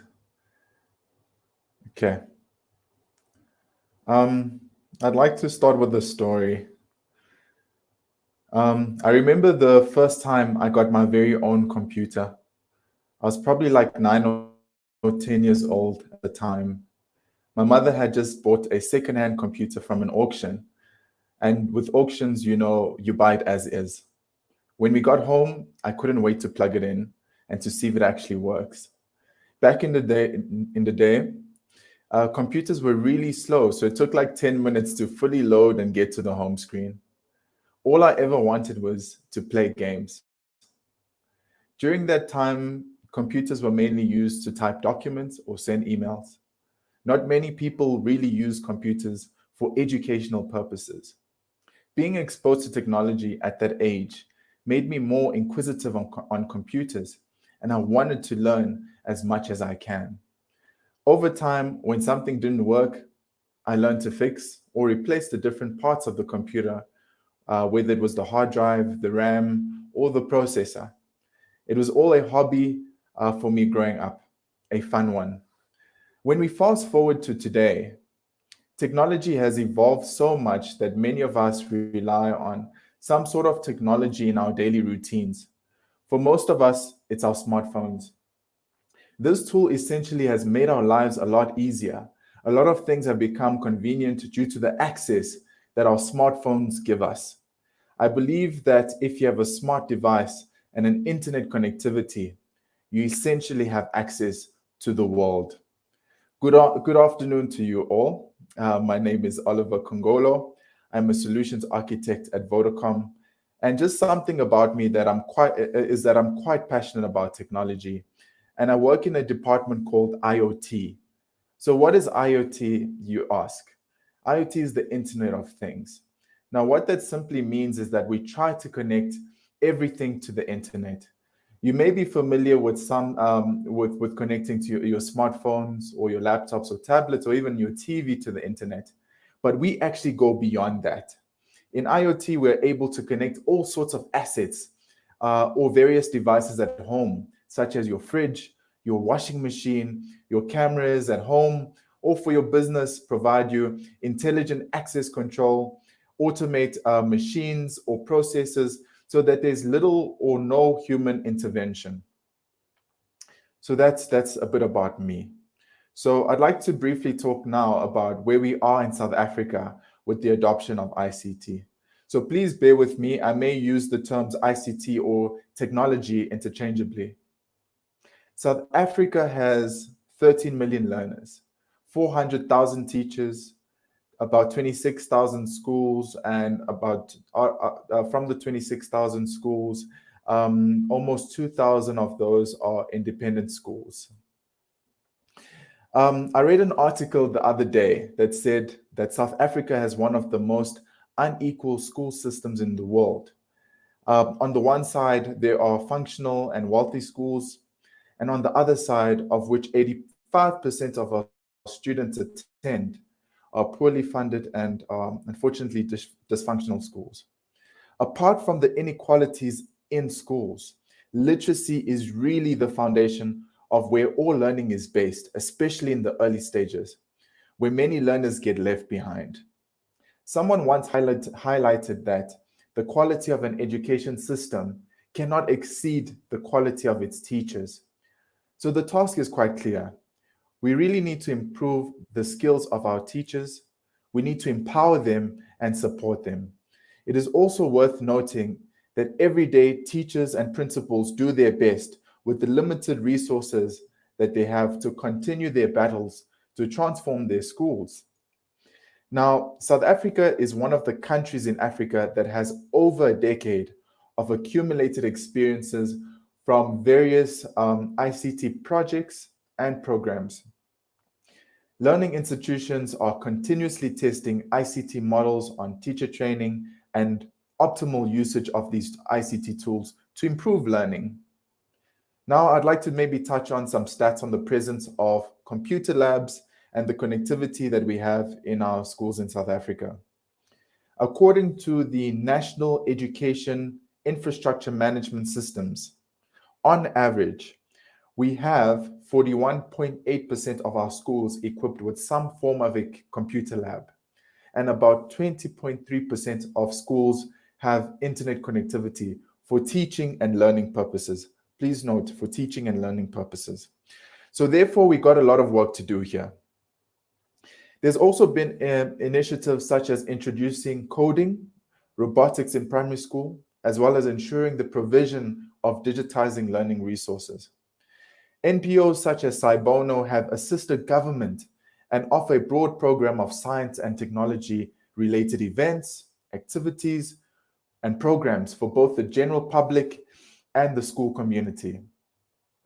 Furthermore, just as an indication of the drive for e-learning, our President Cyril Ramaphosa announced in his 2019 State of the Nation address that tablets would be rolled out to all South African schools. There's also been extensive research in recent years into the potential role of e-learning in the schools and the country's schools. Now, I'd like to go into the impact of ICT in education, but firstly, I'd like to define what is ICT. ICT is the acronym for Information and Communications Technologies. It is defined as a diverse set of technological tools and resources used to transmit, store, create, share, or exchange information. These technological tools and resources include computers, the internet, which are websites, blogs, emails, live broadcasting technologies, which is your radio, television, and webcasting, recording broadcasting technologies such as podcasts, audio and video players, and lastly, telephony, which is your fixed and mobile or satellites. Now, with that understanding of ICT, we can then go into the impact. So ICT can impact student learning when educators are digitally literate and understand how to integrate it into curriculum. Schools use a diverse set of ICT tools to communicate, create, disseminate, store, and manage information. In some contexts, ICT has also become integral to the teaching and learning interaction. Through replacing or supplementing chalkboards with interactive digital learning smartboards, or even using smartphones or other devices for learning during class time. The virtual classroom model is one where students watch lectures at home on their computers and use classroom time for more interactive exercises. When educators are digitally literate and trained to use ICT, these approaches can lead to improved thinking skills, provide creative and individualized options for students to express their understandings, and leave students better prepared to deal with ongoing technological change in the society and also in the workplace. ICT sounds exciting, but there are some considerations which we need to take into account. And these include supplying and maintaining the required infrastructure, ensuring investments are matched with educator support, and also policies that are aimed at effective use of ICT. I think it's also important to also speak about digital culture and digital literacy. Computer technologies and other aspects of digital culture have changed the ways that people live, work, and play, learn, impacting the creation and distribution of knowledge and power around the world. Graduates who are less familiar with the digital culture are increasingly at a disadvantage in the national and global economy. Digital literacy has thus become an important consideration for curriculum framework. In many countries, digital literacy is being built through the incorporation of ICT into schools. Some common educational applications of ICT include one laptop per child, and there are more or less expensive laptops that are more fit for purpose that have been designed for use in schools on a one-to-one basis, with features such as low power consumption or low-cost operating systems, and also specialized apps that are embedded on the laptops. However, providing one laptop per child may be too costly for some developing countries such as ours. Tablets are more cheaper, and in some cases, these are small, and these are basically small personal computers with the touchscreen. And these tablets can have the most effective apps that basically developed improved thinking skills and provide creative and individualized options for students to express their understanding. Interactive smartboards are also really very cool technologies that allow images to be projected on these screens, to be manipulated, dragged, clicked, or even copied. Simultaneously, handwritten notes can be taken on these smartboards and saved for later use. It is found that student engagement is generally higher when ICT is available for student use throughout the classroom.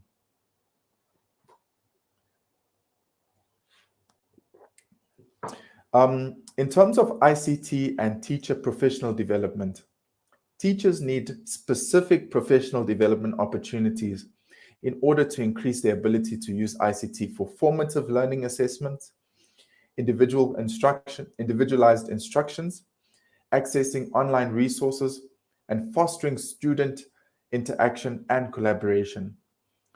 Such training in ICT should positively impact educators' general attitude towards ICT in the classroom, but it should also provide specific guidance on ICT teaching and learning within each discipline.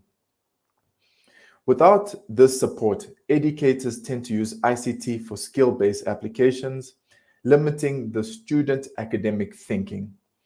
To support educators as they adapt their teaching, it is essential for education managers, supervisors, educators, and decision makers to be trained in the use of ICT. To ensure the investment made in ICT benefits students, additional conditions must be met. School policies need to provide schools with the minimum acceptable infrastructure for ICT, including stable and affordable internet connectivity and security measures such as filters and site blockers. Educator policies need to target basic ICT literacy skills, ICT use in pedagogical settings, and discipline-specific uses. Successful implementation of ICT requires integration of ICT in the curriculum. And finally, digital content needs to be developed in our local languages and reflect local culture. Ongoing technical, human, and organizational support on all of these issues are needed to ensure access and effective use of ICT. Now, I'd like to go into why ICT. ICT in education improves engagement and knowledge retention. When ICT is integrated into lessons, students become more engaged in their work.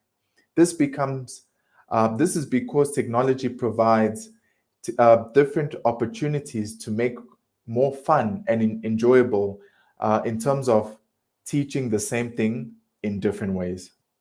As a consequence of this increased engagement, it is said that they will be able to retain knowledge more effectively and efficiently. ICT will also enable equal access to quality educational material so that teachers are able to upskill themselves so that they become experts in their field. Students are also able to get videos, documents, exercises, or quizzes that provide an alternative source to content to what is being taught in the classroom, therefore supplementing the lessons in class to provide improved retention of concepts and topics. Now, I'd like to go into the fourth industrial revolution, which is a very important concept and topic in this day and age we live in. The fourth industrial revolution, or 4IR, represents a new era of innovation in technology, one that's enhancing human-machine relationships, unlocking new market opportunities, and fueling growth across the global market or the global economy. In South Africa, various groups are promoting the 4IR and taking steps to leverage it. But there's a long way to go before South Africans can enjoy the fruits of innovation-led prosperity. First, a sufficient supply of advanced engineering talent needs to be available. Beyond that, people in regular jobs need to develop the skills to deal with the disruptive effects of new technologies in their work environments.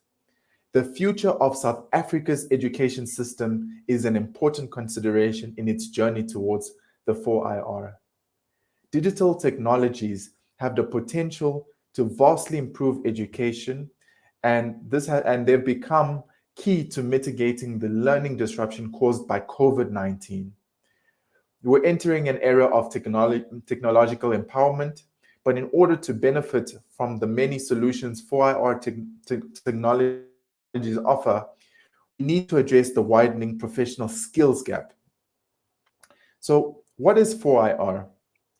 4IR is the current era where countries around the world are adopting game-changing technologies like artificial intelligence, robotics, cloud computing, and the Internet of Things. Most importantly, the 4IR doesn't consider any of these technologies in isolation. Instead, it encompasses a fusion in which these high-powered tech tools integrate with our physical and biological worlds. Think ubiquitous computers, interconnected digital devices, intelligent robots, autonomous vehicles, gene editing, printing of organic matter, and even brain enhancements.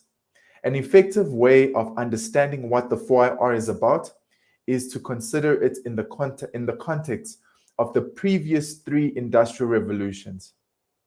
Industry 1.0, which was the use of water and steam to power, to basically mechanize production, which was in the 1784.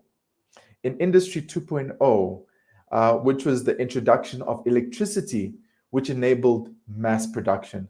And this was in the 1870. Industry 3.0 is the use of IT and the internet to digitize production, distribution, and services, which was in 1969. And today, where we are in the Industry 4.0, which is the 4IR, it is the application of AI, ubiquitous digital networks, and cyber-physical systems. As I mentioned, AI is really responsible for driving many 4IR technologies today. Though Africa hasn't digitally transformed as quickly as other developing and developed regions, there has been significant improvements in information and communications technology, or ICT. Mobile technologies and services generate millions of jobs and contribute a serious amount of economic value to the region, proving that digitization helps increase efficiency and growth. Many 4IR technologies offer Africa a space on the global stage for innovation, and local business leaders are realizing the opportunities technologies enable. The question then is, how do we address the factors causing South Africa's progress in joining the digital revolution?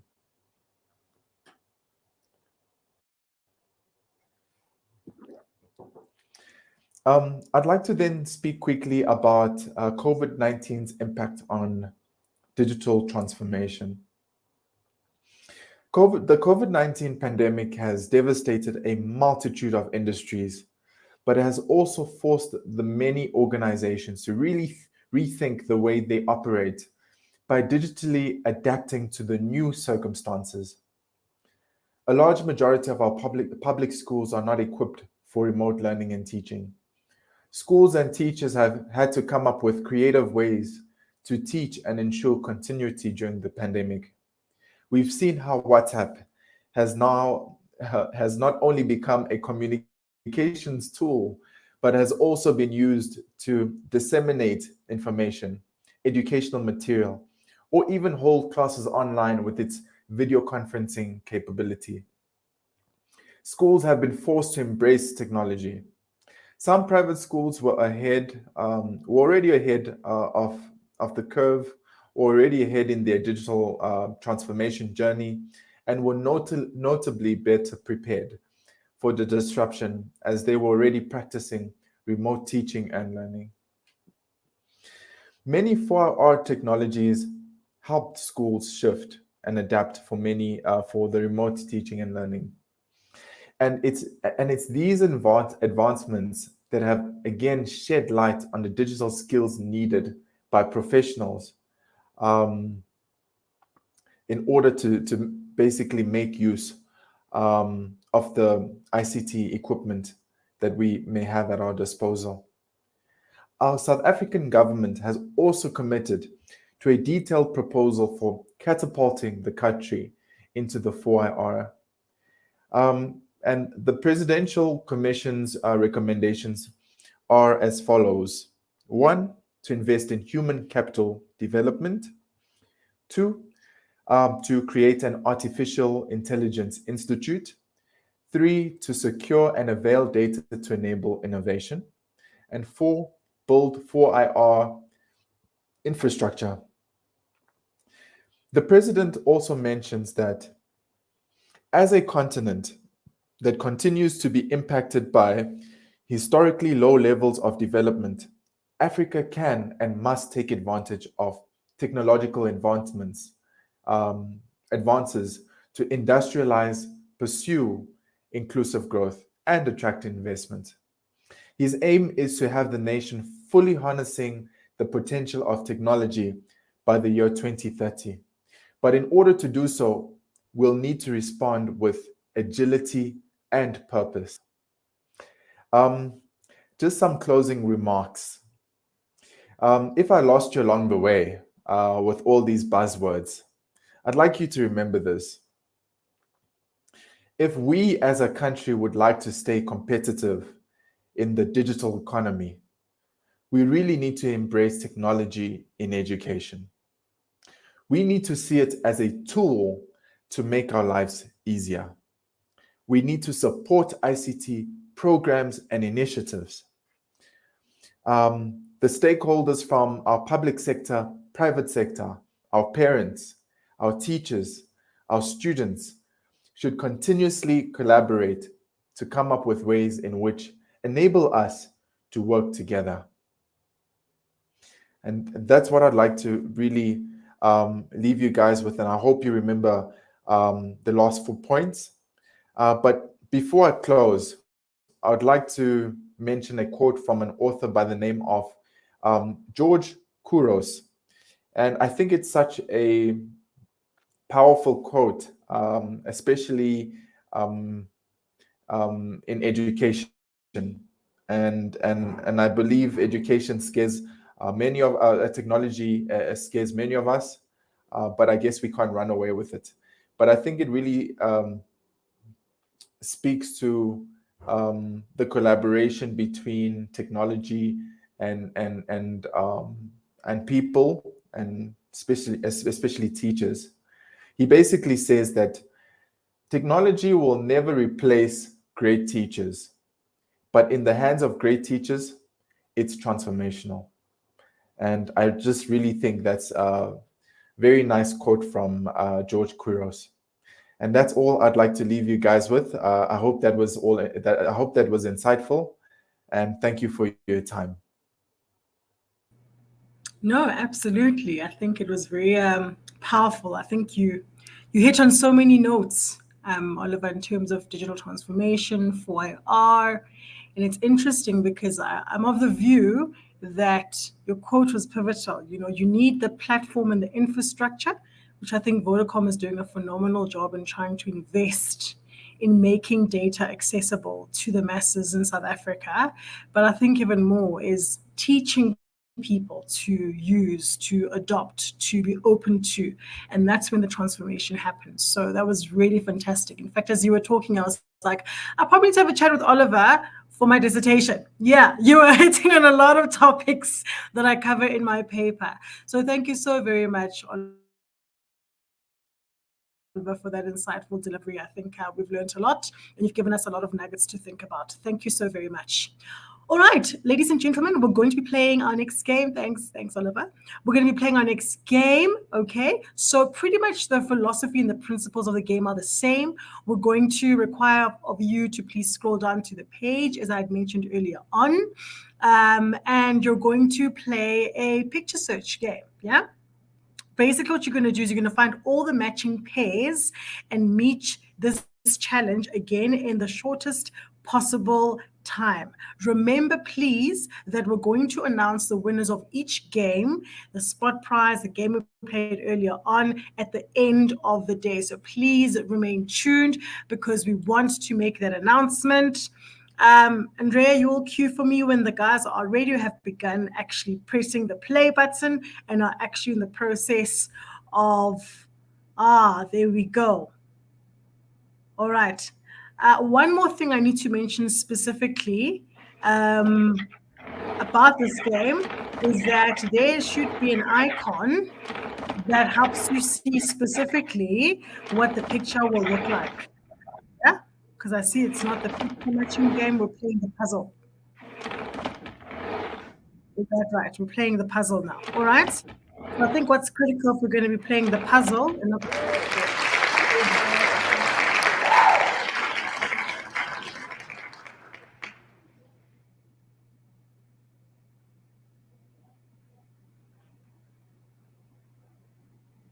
all right. I'm not certain that I was following there, but all right. I think we're going to wait for the next section. Let me just do a check, please. All right. So the next part of the program, ladies and gentlemen, is we're going to be then moving on to going to our breakaway sessions. Yeah. Now, the way we're going to get into our breakaway sessions, you will have seen at the bottom of the screen. So there's me, you're looking at the screen, and then at the bottom, there's different breakaway rooms. You should be able to see them. There's what we call the attendee breakout rooms allocation. You must have downloaded your room allocation so you know where to go. We've got collaborate, we've got innovate, we've got encourage, and we've got empower. You should know which room you've been allocated to. Please, can you proceed to going to the respective rooms that you've been allocated to so we may begin the breakaway sessions? Yeah. If it's collaborate, you'll see it right at the bottom, well, my bottom left, your bottom right. Innovate, encourage, and empower. I hope the colleagues are making their way through. how it'll be is that you need to then jump off. I see there's a question on this side in terms of how we go. So essentially what needs to happen is that you go onto the button and click on the room that you've been allocated to. It'll break you into that room. And then once you have completed the engagement sessions in your respective breakaway rooms, you will then make your way back onto this specific platform. Okay. Yes, there are separate platforms and windows. I hope that answers the question for you, Betty. But that's how the order of the processions has been planned out. Okay. Please select your pre-assigned breakaway room. And once you've done that, you will join us back again at about 14:50. The time is still correct. But it looks like that's what we're going to do. So you'll go into different rooms and we will come back in probably 14:50. If your name is not showing, if you haven't been allocated, you're more than welcome also, guys, to go to any room. All right, that's the message I'm getting. There definitely are rooms, team. Just go to the bottom. What happens is that it will redirect you to a page, okay? And once you've clicked, you should see a load. You enter your name into the room, so it'll give you a little text box that you can click into. You continue and go into it. It'll request for permissions. You allow the permissions for your camera. And you'll see that I'm actually in two rooms at the same time. I'm in Collaborate. Hi, Rowan. Hi, Dawn. Hello, hello. Hi, Dumeleng. So I've broken.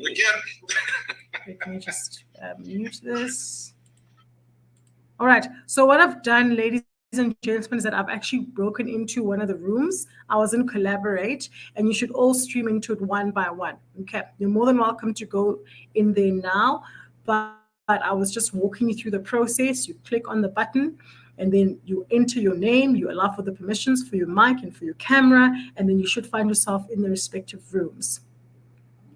I hope everyone is winning. I hope everyone is able to find their way through to those respective rooms. We will be back after your discussions at 14:50. That's the time that's been allocated in terms of the engagement and the duration of those respective sessions. All right.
All right, all right. And that brings us to the end of our breakaway sessions.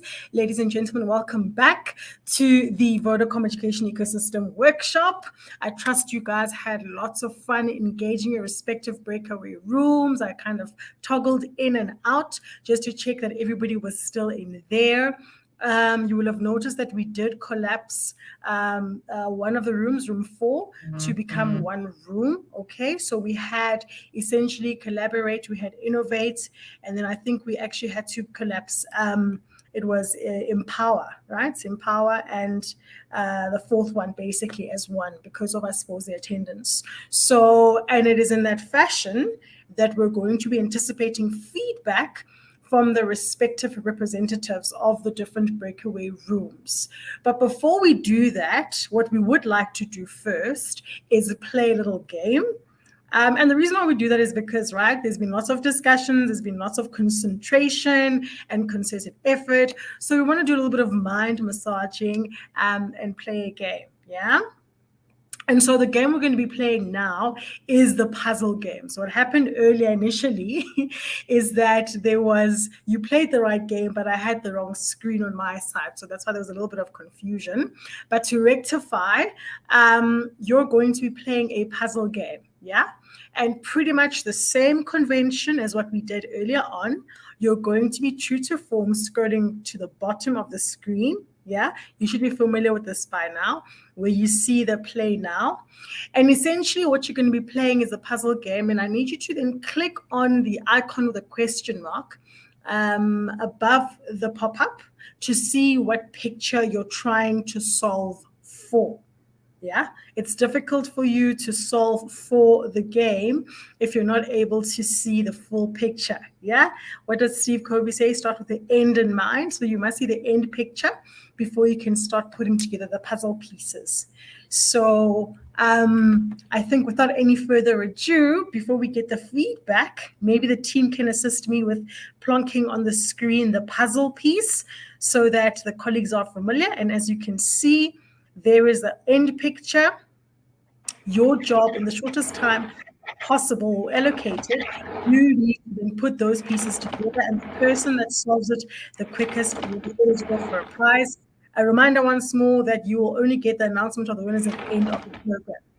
Okay, all right, off you go.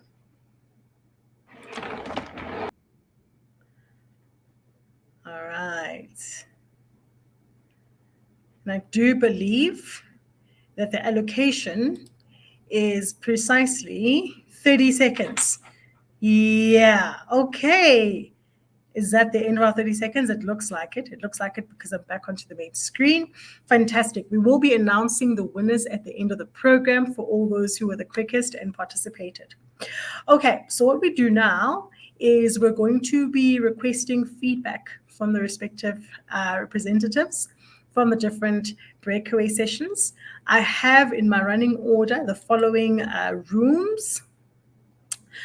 We've got the collaborate representative, which was Arthur Allison. Then we've got Innovate, representative was Jeff Makopole. And then we've got Linda Nyundu from Encourage and Betty Smith from Empower. Yeah, so that is the order we would like to receive the feedback. Could I please call onto the stage Mr. Arthur Allison to give us feedback from his Collaborate group feedback session? Hi. We can't hear you, Arthur. I think you're on mute. Hello, Arthur. Yes. Magnificent. Yes, magnificent. We can hear you, Arthur. Over to you. Please share with us the feedback from your group's breakaway session. Okay. We looked at some solutions and ideas on IoT, what IoT can bring to the classroom. And the first thing that came up was basically that each teacher should have access to a projector and a computer or a laptop. Now, in most schools, you would find none of those things, especially in our township schools. So that was the first thing, the first solution that we thought of. Then we also discussed the correct gadgets and data that our teachers need. Those things are enablers to work digitally. Without those things, you are unable to work digital. We also talked about the mindset of our teachers, especially those ones at the exit door.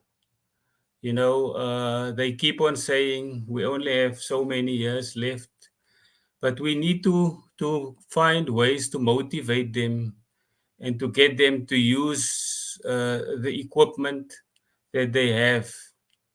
We need to remove the fear of using the technology. So we need to change the mindset of those teachers, especially the older teachers in the system. We also talked about upskilling of our educator force. Besides changing the mindset, we also need to upskill our educators, those that are in the system, to make sure that they are exposed to what is available, e-content and e-resources, and not using those equipment at the schools that are lying around and not being used. So we need to upskill those teachers to use the equipment at their schools. There is a lot of content, of course, and platforms that is unused, private in the private domain and in the public domain, that we can navigate and explore as teachers. And educators need to know exactly what is expected of them, where to find these resources, and how to go about. So there, the training part also comes in again. Now we also have the younger teachers. They are very clued up with technology, but they are unable to integrate it into their teaching and learning. So we also need to assist those teachers who are clued up on technology, but they are not integrating the use of technology in their teaching and learning. So one of the suggestions is that we connect our groups or subjects in schools, that we form PLCs so that teachers can work together and that they can maybe even co-teach at some stage and that they can learn from each other, right? So the idea of PLCs was mentioned, and then access to IC tools and resources. I think I did mention that. We need to continue training teachers on ICT affordances so that the teachers can see that they are supported in our schools. Then we talked about the ICT policies and committees. Schools need to have these things in place. Some schools still don't have ICT policy or ICT committees. It is still not institutionalized as part of our curriculum. Therefore, you know, we need to enhance the quality of teaching and learning, and that's the only way that we are going to enhance the quality of teaching and learning. It's when we have ICT policies and we have committees that can assist our curriculum. All of our teachers have smartphones, or most of them, but still we have teachers that say they don't know how to use technology. So we need to motivate those people to start using technology in teaching and learning. Then we talked about senior management involvement in curriculum matters. Senior management teams, that's basically where your ICT will be institutionalized. And if they support the teachers will start using technology and start integrating the ICTs in teaching and learning. So management on top, and also in our government departments, we also talked about top level management involvement in ICTs. We also talked about subject advisor involvement, because people in our group mentioned that some of our subject advisors are not really using technology. So they also need to be upskilled, our subject advisors, those that don't use ICT in their teaching and learning or in their training with teachers. We also need integration into assessment and ATPs. How to use technologies when we do assessment and and ATPs. So that in a nutshell is basically some of the solutions and ideas. We did look at some of the challenges. Connectivity was the one that stand out. It's a big issue and a big concern. Some of our areas in our country have very poor signal or none. And teachers mentioned that we need to improvise. You know, sometimes we have to use our own data. So be it. Let's try and use our own data if we need to. And we also talked about challenges. Our educators, they are not all at the same level of competence when it comes to ICTs and ICT integration. So we need more training for our teachers. Somebody also mentioned that we need to prepare online lessons. We need to train our teachers how to prepare online lessons. Maybe by putting up a format or a template or something like that. Another concern or another challenge was parent involvement. How are we going to encourage them to use technology? And how are we going to get them to use the online platforms? Somebody also mentioned the certification of courses. Educators are invited to workshops, but they don't get certificates for attending, or they don't feel that it's worth it for them to attend these courses because there's nothing in writing, nothing to help them to show that there's progress in their upskilling. There was also one of our group members who said that our e-champions at our schools, they are overloaded because they are overloaded because all the questions and everything is going to them. But the solution the solution is that our HODs, they must actually drive the use of ICTs, not the e-champions. E-champions is there to assist everyone, yes, but the HODs must be the people in charge of driving the use of ICTs in our schools. And then somebody mentioned about the training of the teachers. It's always the same teachers that attend our workshops at our institutes. So it's like a type of a reunion. Whenever there's training, it's the same teachers, even though it's a different course. The principal send the same teacher to the training. Colleagues also mentioned about resources. How do we manage resources? That's a big challenge in our schools. There's theft and burglary and vandalism and underutilizing of resources. It cannot all depend on one person to manage all those kind of things. So we need to look at how to manage our resources at our schools. We also need we need to implement change management, especially at the top in our government departments. We need to amplify the role of management and that of governance in our schools.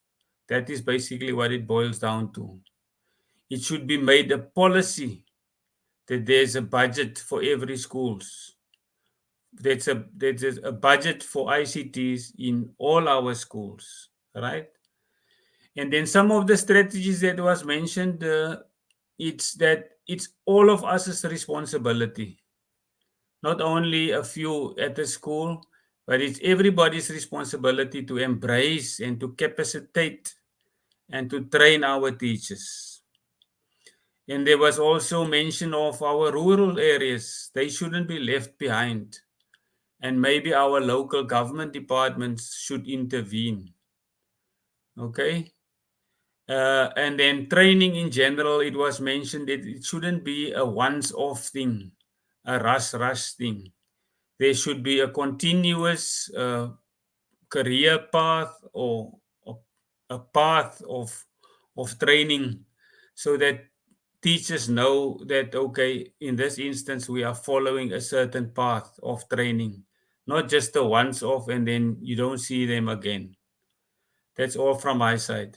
Thank you.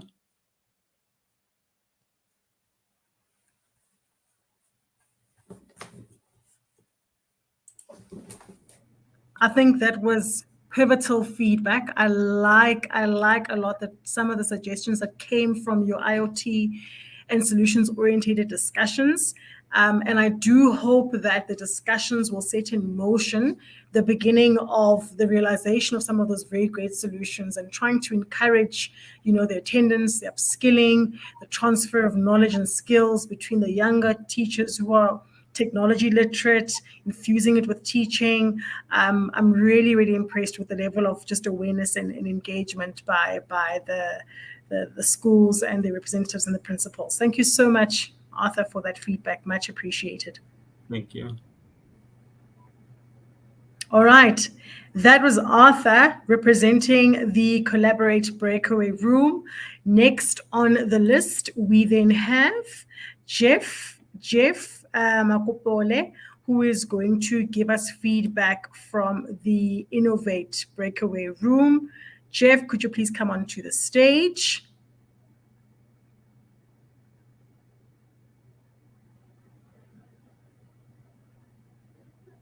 You're on mute, Jeff. Hey, Fantastic. Yeah. Thank you. Now Thank you, we can hear everyone, you. and good afternoon, colleagues. Our group dealt with pretty much a lot of things that the previous group has dealt with. Our group is Innovate. We're trying to think out of the box. Of course, we're hamstrung by some of the things that the previous group has indicated, the problems that some of the groups has indicated. For instance, on the ICT, we said that there should be ICT policy change in that we shouldn't have big boards on the entrance of the schools that says that cell phones are not allowed. Cell phones should be taken as a gadget that can be utilized to enhance education, and that could be utilized also by educators to integrate in that that particular cell phone can be used, for instance, to connect with the gadget of the educator and to come up with a video right in the start of the lesson, so that the learners, one, can be intrigued.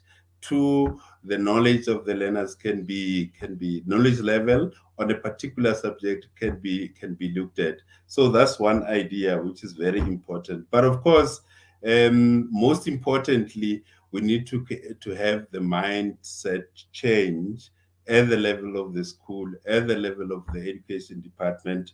That's also one matter. Then the second thing, or the third thing, is that the district teacher development center managers, at times they are forced to leave the work that is important in terms of driving integration in classroom when they're supposed to be with their educators, because these center managers, they are required to run the district programs on for instance teacher development programs, and so on and so forth. So perhaps we need to have a way of trying to minimize, the provincial departments must minimize the ways, the programs that are given to the center managers so that they can be able to be champions of digitalization of classrooms. The fourth thing that we talked about also is the promotion of digital classroom, which is very important, is very innovative in that once you have it, a lot of educators are going to be assisted in terms of, remember, we're just coming from digital skills training of educators. The digital skill training of educators program came up with a lot of solutions, but of course the time was limited. Perhaps we need more time in terms of coming up with new programs and lengthened programs like the previous presenter has indicated. You can't take the educators through for an hour or 2 hours and say they must go and integrate because it's difficult. At that time, they've not as yet internalized what you are putting or consumed what you are putting in front of them, and they are not even confident. So time is important. At least a week. Make sure that you put them in the training institute and put the menu in front of them for a week so that they can be confident. Whilst at the same time the ATPs should be adjusted in a manner that educators are not going to be looked at in relation to the time and the space of ATPs that look, you are not on par in terms of the ATPs, and therefore tell us what is going to be your recovery plan. The ATPs should be flexible so that educators can have time to integrate and into the ATPs what digital skills have learned. And then some of the things are what my fellow presenter has indicated. Take advantage of the passion of young people on gadgets. Young people are very passionate. The question is, how do we make sure that we drive that passion, we reharness that passion towards education, because that is very important. Now, to do that, one, we need to make sure that we have a standardized gadget for the learners. And then after that, the gadget that the learner is having should not have access to these other sites that are problematic. We know all those sites. Sorry. We know all those sites. So those sites should be stopped so that learners will not have access to those sites that are problematic, like pornography and so on and so forth. So that gadget should be standardized so that it can be more resource than a harm to a learner.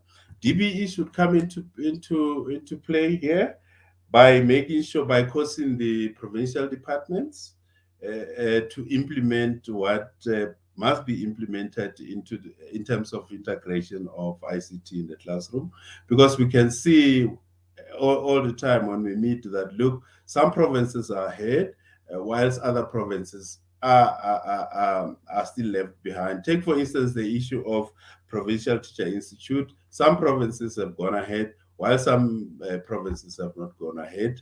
And the problem, I think, is more of a lack of supervision or lack of monitoring by the basic education department. So it is important that there should be that kind of supervision and monitoring by DBE. Other things, let me see. I think more or less these are the issues that we have discussed. The policy change, digital classroom. Digital skills must be promoted.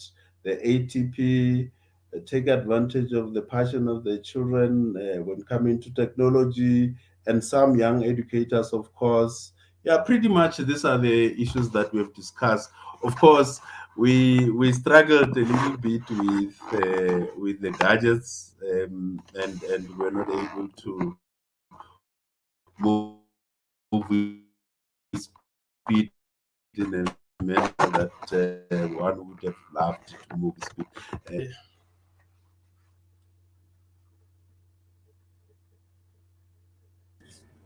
Awesome. Thank you so very much, Jeff. I think for me, what really stood up at your feedback was the mindset, which I think is the most pivotal, right?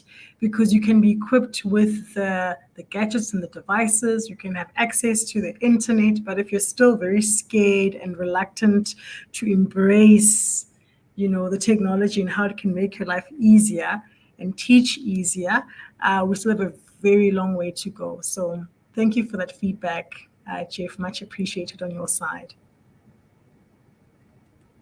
All right. Last, but certainly not at all least, we're going to bring up onto the stage Linda.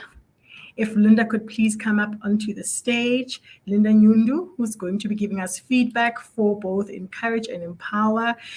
Linda, we've asked for you to give feedback for the two because obviously we collapsed them. Good to see you.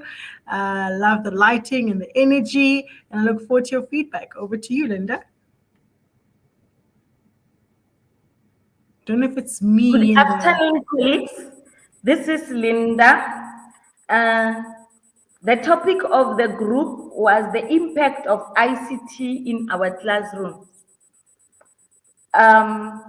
What our group came up with was, the first thing is the policy matters should be taken into consideration so that it should help in enhancing teaching and learning using gadgets.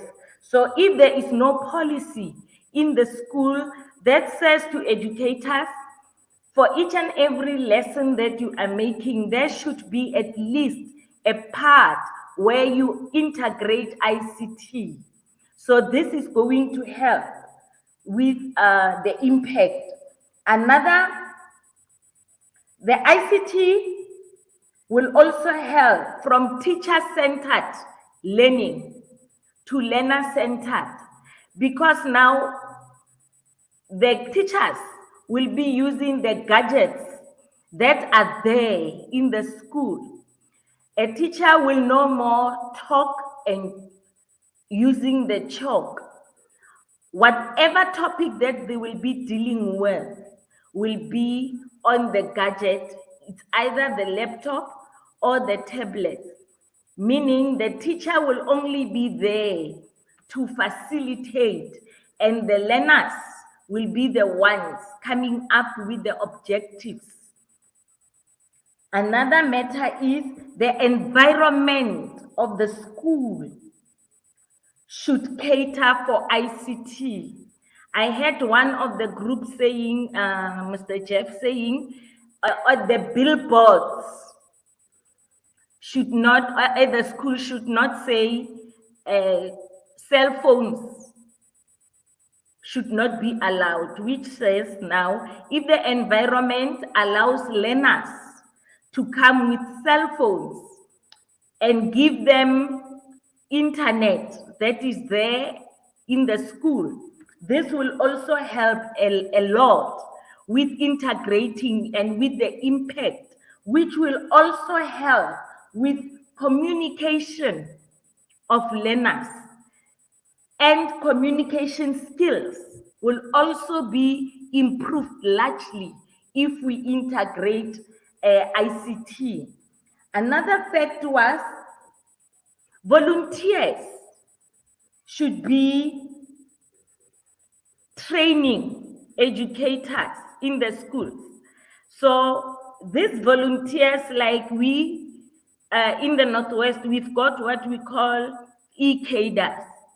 The e-cadres are there in the schools to help educators in integrating ICT into teaching and learning. So the group have agreed that this must not be a once-off. Volunteers should be there every time if a teacher is unable to utilize a certain gadget in the school or that is there in the school for teaching and learning. Volunteers should be there to help educators to utilize and to integrate. It was also agreed in the group that it is very important to train educators on basic ICT skills. Basic ICT skills in teaching will help educators even to use their gadgets. When I talk their gadgets, we are talking their smartphones. We say as educators, we start from using the known to the unknown. So the group agreed there from basic computer skills will help them utilize their gadgets so that when they are used in their classrooms, it's easier. And even learners do have these gadgets at home. We also agreed on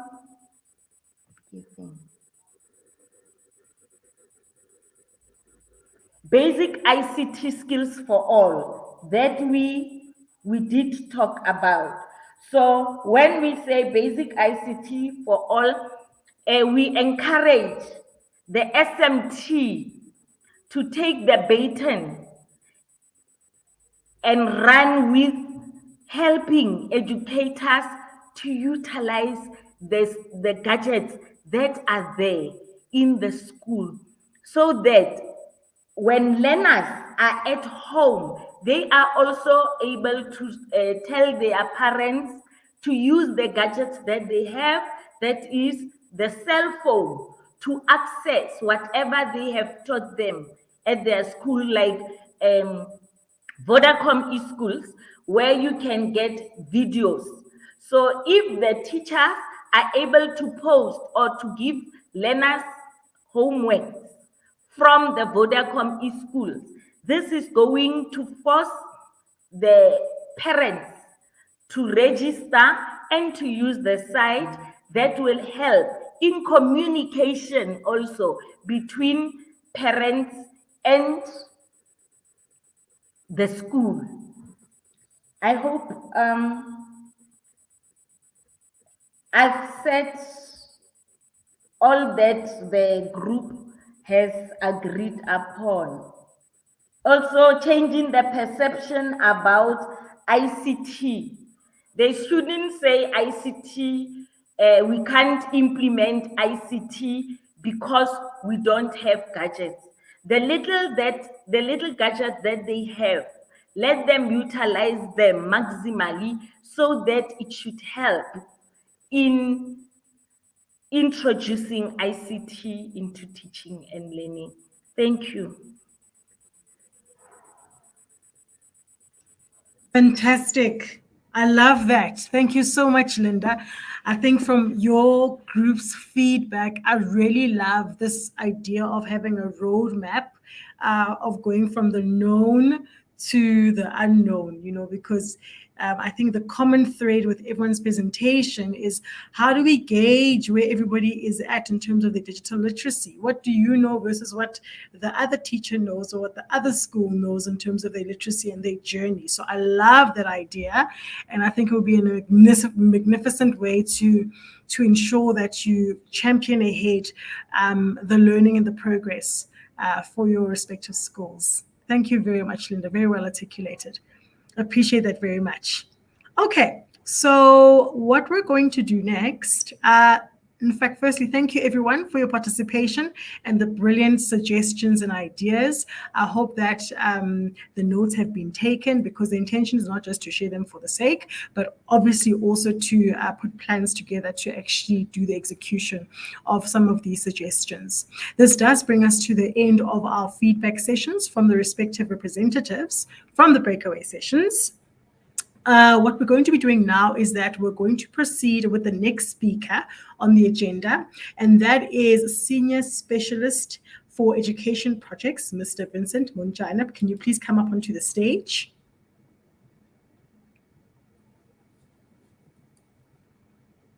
As he loads his camera. We just need your camera on, Vincent. Great. Am I visible now? Yes, you're visible and you're audible. Okay. Welcome to the stage, Vincent. Thank you so much for your time. I'm going to be handing over to you to lead us into the penultimate discussions of the day. Over to you. Thank you. Thank you so much, Program Director. Good afternoon, colleagues. I must say it's a pleasure for me to be with you. And I've been jumping between the groups, and I've had quite very interesting comments, solutions, challenges, and I'm very excited, colleagues, to have engaged with you in various groups.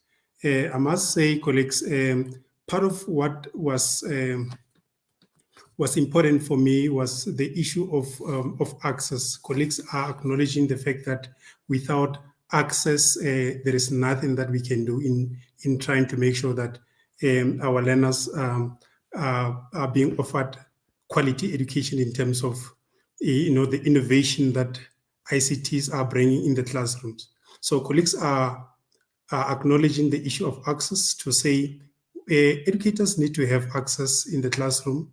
We need to have a proper day-to-day running of our lessons with ICT resources being in the center of each and every lesson. And that, colleagues, hearing such comments from you, I really want to applaud you and say to you, indeed, as Vodacom, we are trying to make it a point that we touch down the lives of ordinary people on the ground, and we are trying to make it a point that each and every educator has got access to technological resources. But again, colleagues are also mindful of the fact that the issue of access alone is not important. They need to be connected. Connectivity came in as a very important aspect to say, we belong to the global world and we need to be connected. We need to be part of the global world. We are living in the digital literacy. So we can't be sitting at a corner somewhere in KZN or somewhere in Mhlabawelingana or in Kiane, up there in Limpopo or wherever. We need to belong to the global world. So I must say this is very interesting, again, colleagues, to say, as part of our priorities is to make it a point that through resources that we make sure that they are there on the ground, we bring connectivity at a very large scale. I understand colleagues are talking about rural areas not fully having internet access. I must say, even those who are living in Gauteng, in the deep cities of Johannesburg and Cape Town, we are all experiencing network challenges. It's not that, colleagues, you are neglected because you are in the rural areas, but you must just understand that we are trying to expand our network to ensure that each and every person is connected eventually. So we will try to make it a point that in centers that wish they are experiencing connectivity issues, we escalate and make it a point that we close all the challenges that comes with connectivity. Colleagues have also mentioned the issues of affordances to say, look, in as far as ICTs are maybe available, but we ought to understand the affordances that which these resources comes with. Without affordances, without understanding or knowing the affordances of these ICT resources, there is no way that we can start utilizing. And I think it was in the innovation group where they said, look, the reason why principals are closing Vodacom centers, the reason why principals don't want any person in the Vodacom centers is that they don't understand the importance that which these resources comes with. They don't understand the affordances that which these resources comes with. So we will also try to capacitate colleagues, and I understand that we have got our colleagues on site in the form of youth development programs to ensure that educators are fully trained, because training was also part of an aspect that came out very strongly to say, look, we are having access to resources, but we don't have skills. We don't have knowledge on how to utilize certain programs, certain applications. And indeed, if you've got knowledge and you've got access and you're connected, you will in a way have a better way of integrating those resources into your day-to-day teaching. So when it comes to skills and knowledge, colleagues, we are quite aware that we are at very different levels in terms of ICT skills, and we depend on you, colleagues, to in a way develop ICT audits, skills audits, so that our teachers who are on the ground, those who are still behind, and I must say there were comments again that speaks about the exiting teachers, and people who will call them by BBT, born before technologies, to say those are rebellious. They don't want anything to do with technology because they're exiting the program, or they're exiting the education stage. Colleagues, I understand there will always be dynamics on the ground. There will always be contextual factors on each and every provinces and each and every school. But we, like I said, you guys are our foot soldiers. We rely on you as champions. We rely on you as ICT gurus. Take them by hand and make it a point that you capacitate them, involve our ICT champions who are stationed in our ICT laboratories. So, and make it a point that you utilize them fully. And colleagues have talked about trainings that shouldn't be a microwave thing. They want, follow-up trainings. If they are trained once, they need follow-up trainings. Colleagues, we will make it a point that we avail that. And we are also pleading to you, colleagues, to say, when it comes to training, we can offer as many trainings as we can. But if you don't change your mindset, if you don't change your attitude, you don't change the way in which you perceive ICT resources, you will definitely not utilize. So the issue of teacher perception is also important, because that determines your attitude. That determines your preparedness to use an ICT resource in a school environment. And again, colleagues have pleaded with us to say, there are those principals who would be very stubborn, who wouldn't know about the ICTs, and who would be rebellious in terms of teachers who are using ICT in a classroom. And they would say, you are bringing a distractor in the classroom. These ICTs will not make you to finish syllabus on time and things like that. And colleagues are recommending the change management strategy that will say to all the stakeholders in the school environment, we need to embrace technology. We need to formulate policies that governs the school environment on how to utilize the resources that we are having. We need to have committees that guides the management on how to develop programs, especially the ICT programs. And colleagues also talked about the issue of ICT programs, to say if we have got, in this particular financial year, if we have got teachers who don't know how to operate a computer, we should develop a plan as to how do we then capacitate those educators to make it a point that they at least know how to operate. Because it's all integration. When we talk about integration, colleagues, we are talking about phases. You first know how to switch it on. You then know how to type. You then know how to, to do few things on your ICT gadgets. It's just like your cell phone. You'll first start making calls, SMSs. You'll graduate to WhatsApp, internet banking, and you know what? By the time we notice, you'll be on Facebook and in all social media. So colleagues, let's take everything as it comes, one step at a time. Let's capacitate. Let's ensure that we embrace technology. Let's make it a point that in our little corners we shine. And as we shine, colleagues, we invite our ICT champions from various schools to utilize the resources that are available, especially the teacher centers, colleagues. We've got more than 3,000 ICT schools across the country, let's make it a point that we are not selfish about these resources, colleagues, but we are exposing, because the minute other schools are aware of what is happening in our centers, in our various ICT schools, the issue of burglary, the issue of theft and other things, because they would see the need of this ICT resources, colleagues, because no one would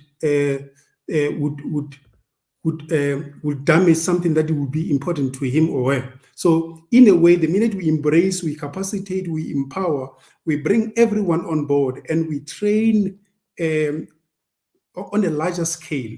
I know we have to start small, but we have to build towards empowering each and everyone, so that in a community where there are high schools, 5 high schools, we formulate what we call community of practice. If we've got mathematics educators, we need to have all mathematics educators in that particular cluster, wherein they all share good practices, because that's where integration starts. I mean, we can have one person integrating in a school without capacity. So let's ensure that, colleagues, in our little spaces, we capacitate these people. We show them our trainings should involve integration. It shouldn't be more about ICT skills only, because with ICT skills, yes, you know how to operate a device. But the minute our program talks to the integration of this ICT into the school curriculum, then we shall have made justice in terms of making sure that integration is taking place in the classroom environment. So changing the perception is also key, colleagues. So let's ensure that I know I'm talking to the converted. I know you guys, colleagues, in terms of perception, in terms of knowing what ICTs can do in the classroom, you are very good in terms of that.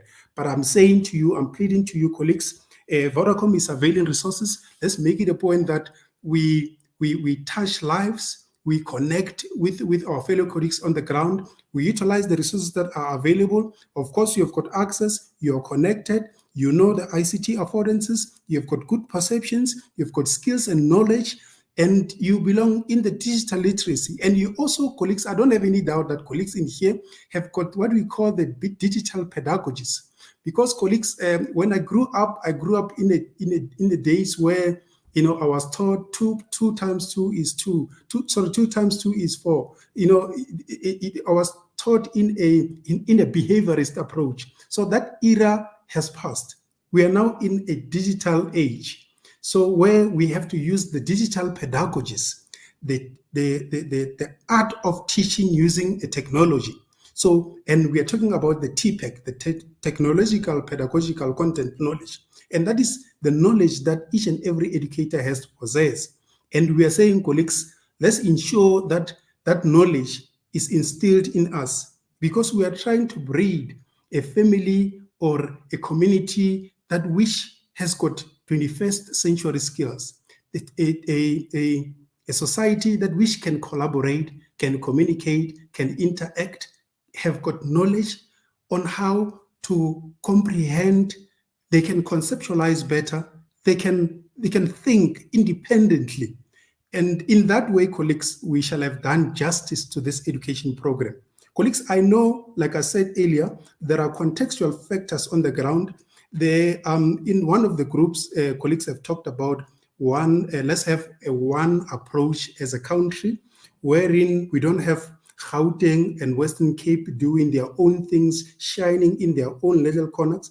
But I must advise colleagues that in each and every province there are contextual factors, like I said, if I may use that way. Each and every province is attracting different stakeholders, different partners, and things like that. There is a white paper on e-education. It talks about every learner having access to ICT resources and leaving our schools with knowledge and skills of how to use ICT resources. So it's up to various provinces. And the issue of province is also a far-fetched thing. It's up to an individual teacher to touch the life of ordinary people on the ground, to make it a point that with the little that we're having, with the little computers that Vodacom has donated, how do I then integrate this? How do I then make sure that I capacitate these learners,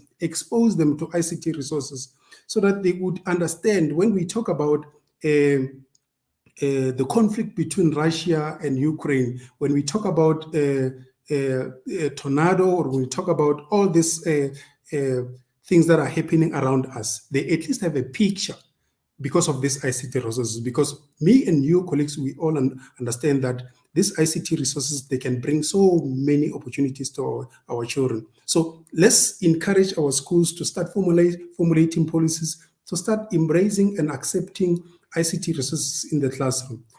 Colleagues, I don't want to be long, but I'm happy that colleagues are talking the language of integration.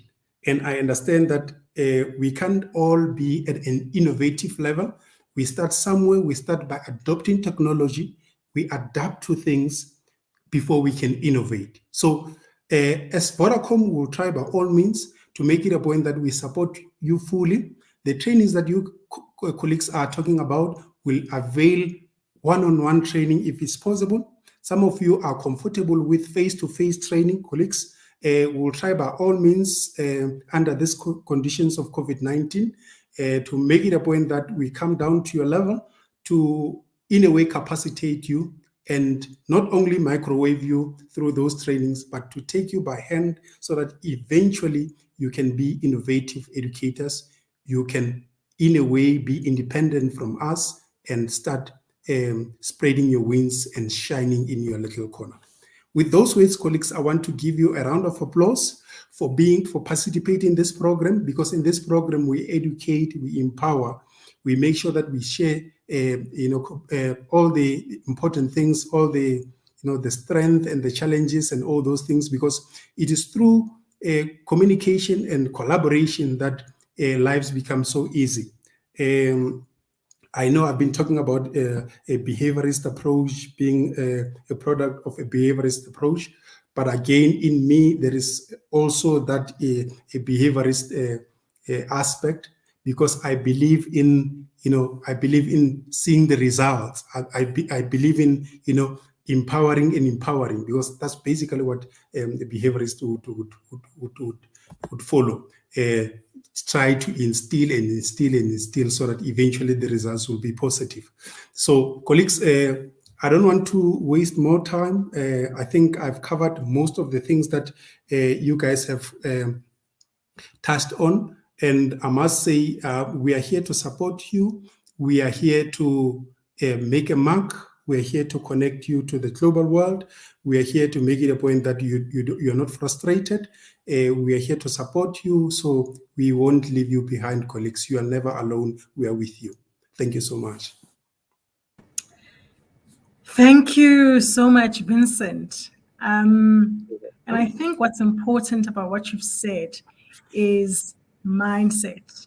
I think it's important that there is a curiosity and a desire to want to learn and a desire to want to do things differently. In fact, as you were speaking, Vincent, I thought of this quote by Stephen Jobs that says, stay hungry and stay foolish, which means that you should never be content with what is, or consider yourself an expert in anything. Always want to know how you can be better. And I think that's one of the principles of operating in the digital economy, right? The constant pursuit to become better, to optimize, to be efficient.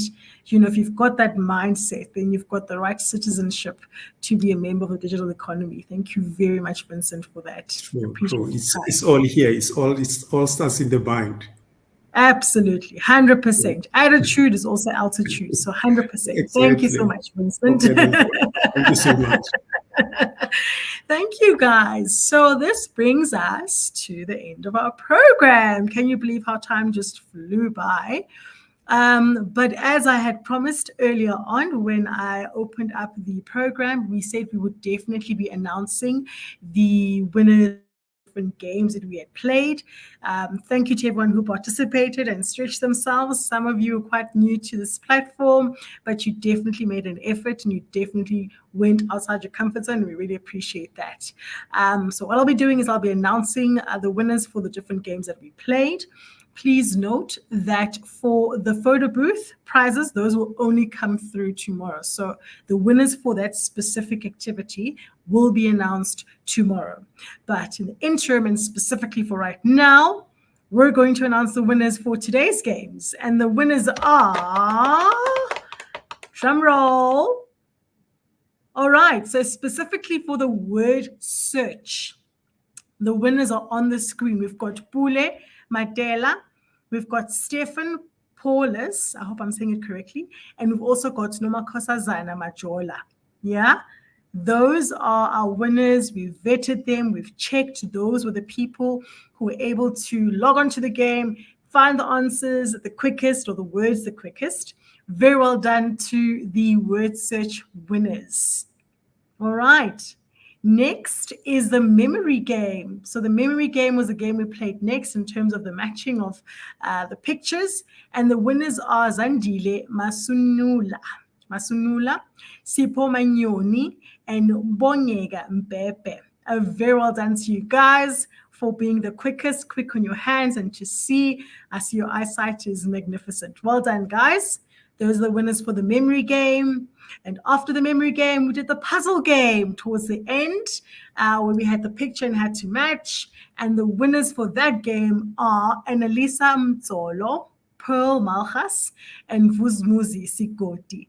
Well done, guys, for being able to put those pieces of the puzzle together in a timeless fashion. And finally, I do believe we had the spot prize. In fact, we had 2 spot prizes, right? The one question was from myself, and the other came from Tembi at the time, yeah? And so the winners for that are, I hope I'm saying it correctly, Bjarden van Tonda and Olga Likitlani. That's right. I hope that's how I say it. So Bjarden and Olga, well done, guys, for the first part of the spot question. Then there was a second part. If we could populate the second part. Or were those the winners for respectively the first? Okay, apologies. So we had, those are the winners. Okay, Andreas just popped the question. So there were actually, in fact, there were 2 questions. I asked a question, and then there was another question that was asked. So it means that you, Bjarden van Tonda, got the first one right of what does SAWIF stand for. And there was a question about the, Brenda asked that question. Sorry, then there was a second question which Brenda asked about the cell phone number, the number for contacting the gender-based violence. I think that was a question. And Olga, you then got the answer to that. So very, very well done. That being said, you will then receive your prizes. We will have our team coordinate with all the different winners to have access to their prizes. Thank you so much for participating, for being with us. I know it was long, it was a full day. It is a different experience when everything is digital. You need to concentrate, you need to be engaged. So thank you so much, guys, for keeping us company and being with us. Well done to everyone. Thank you very much to the speakers. Thank you very much to the guys at the back who are coordinating and queuing us in and making sure we're well coordinated, going to different breakaway rooms.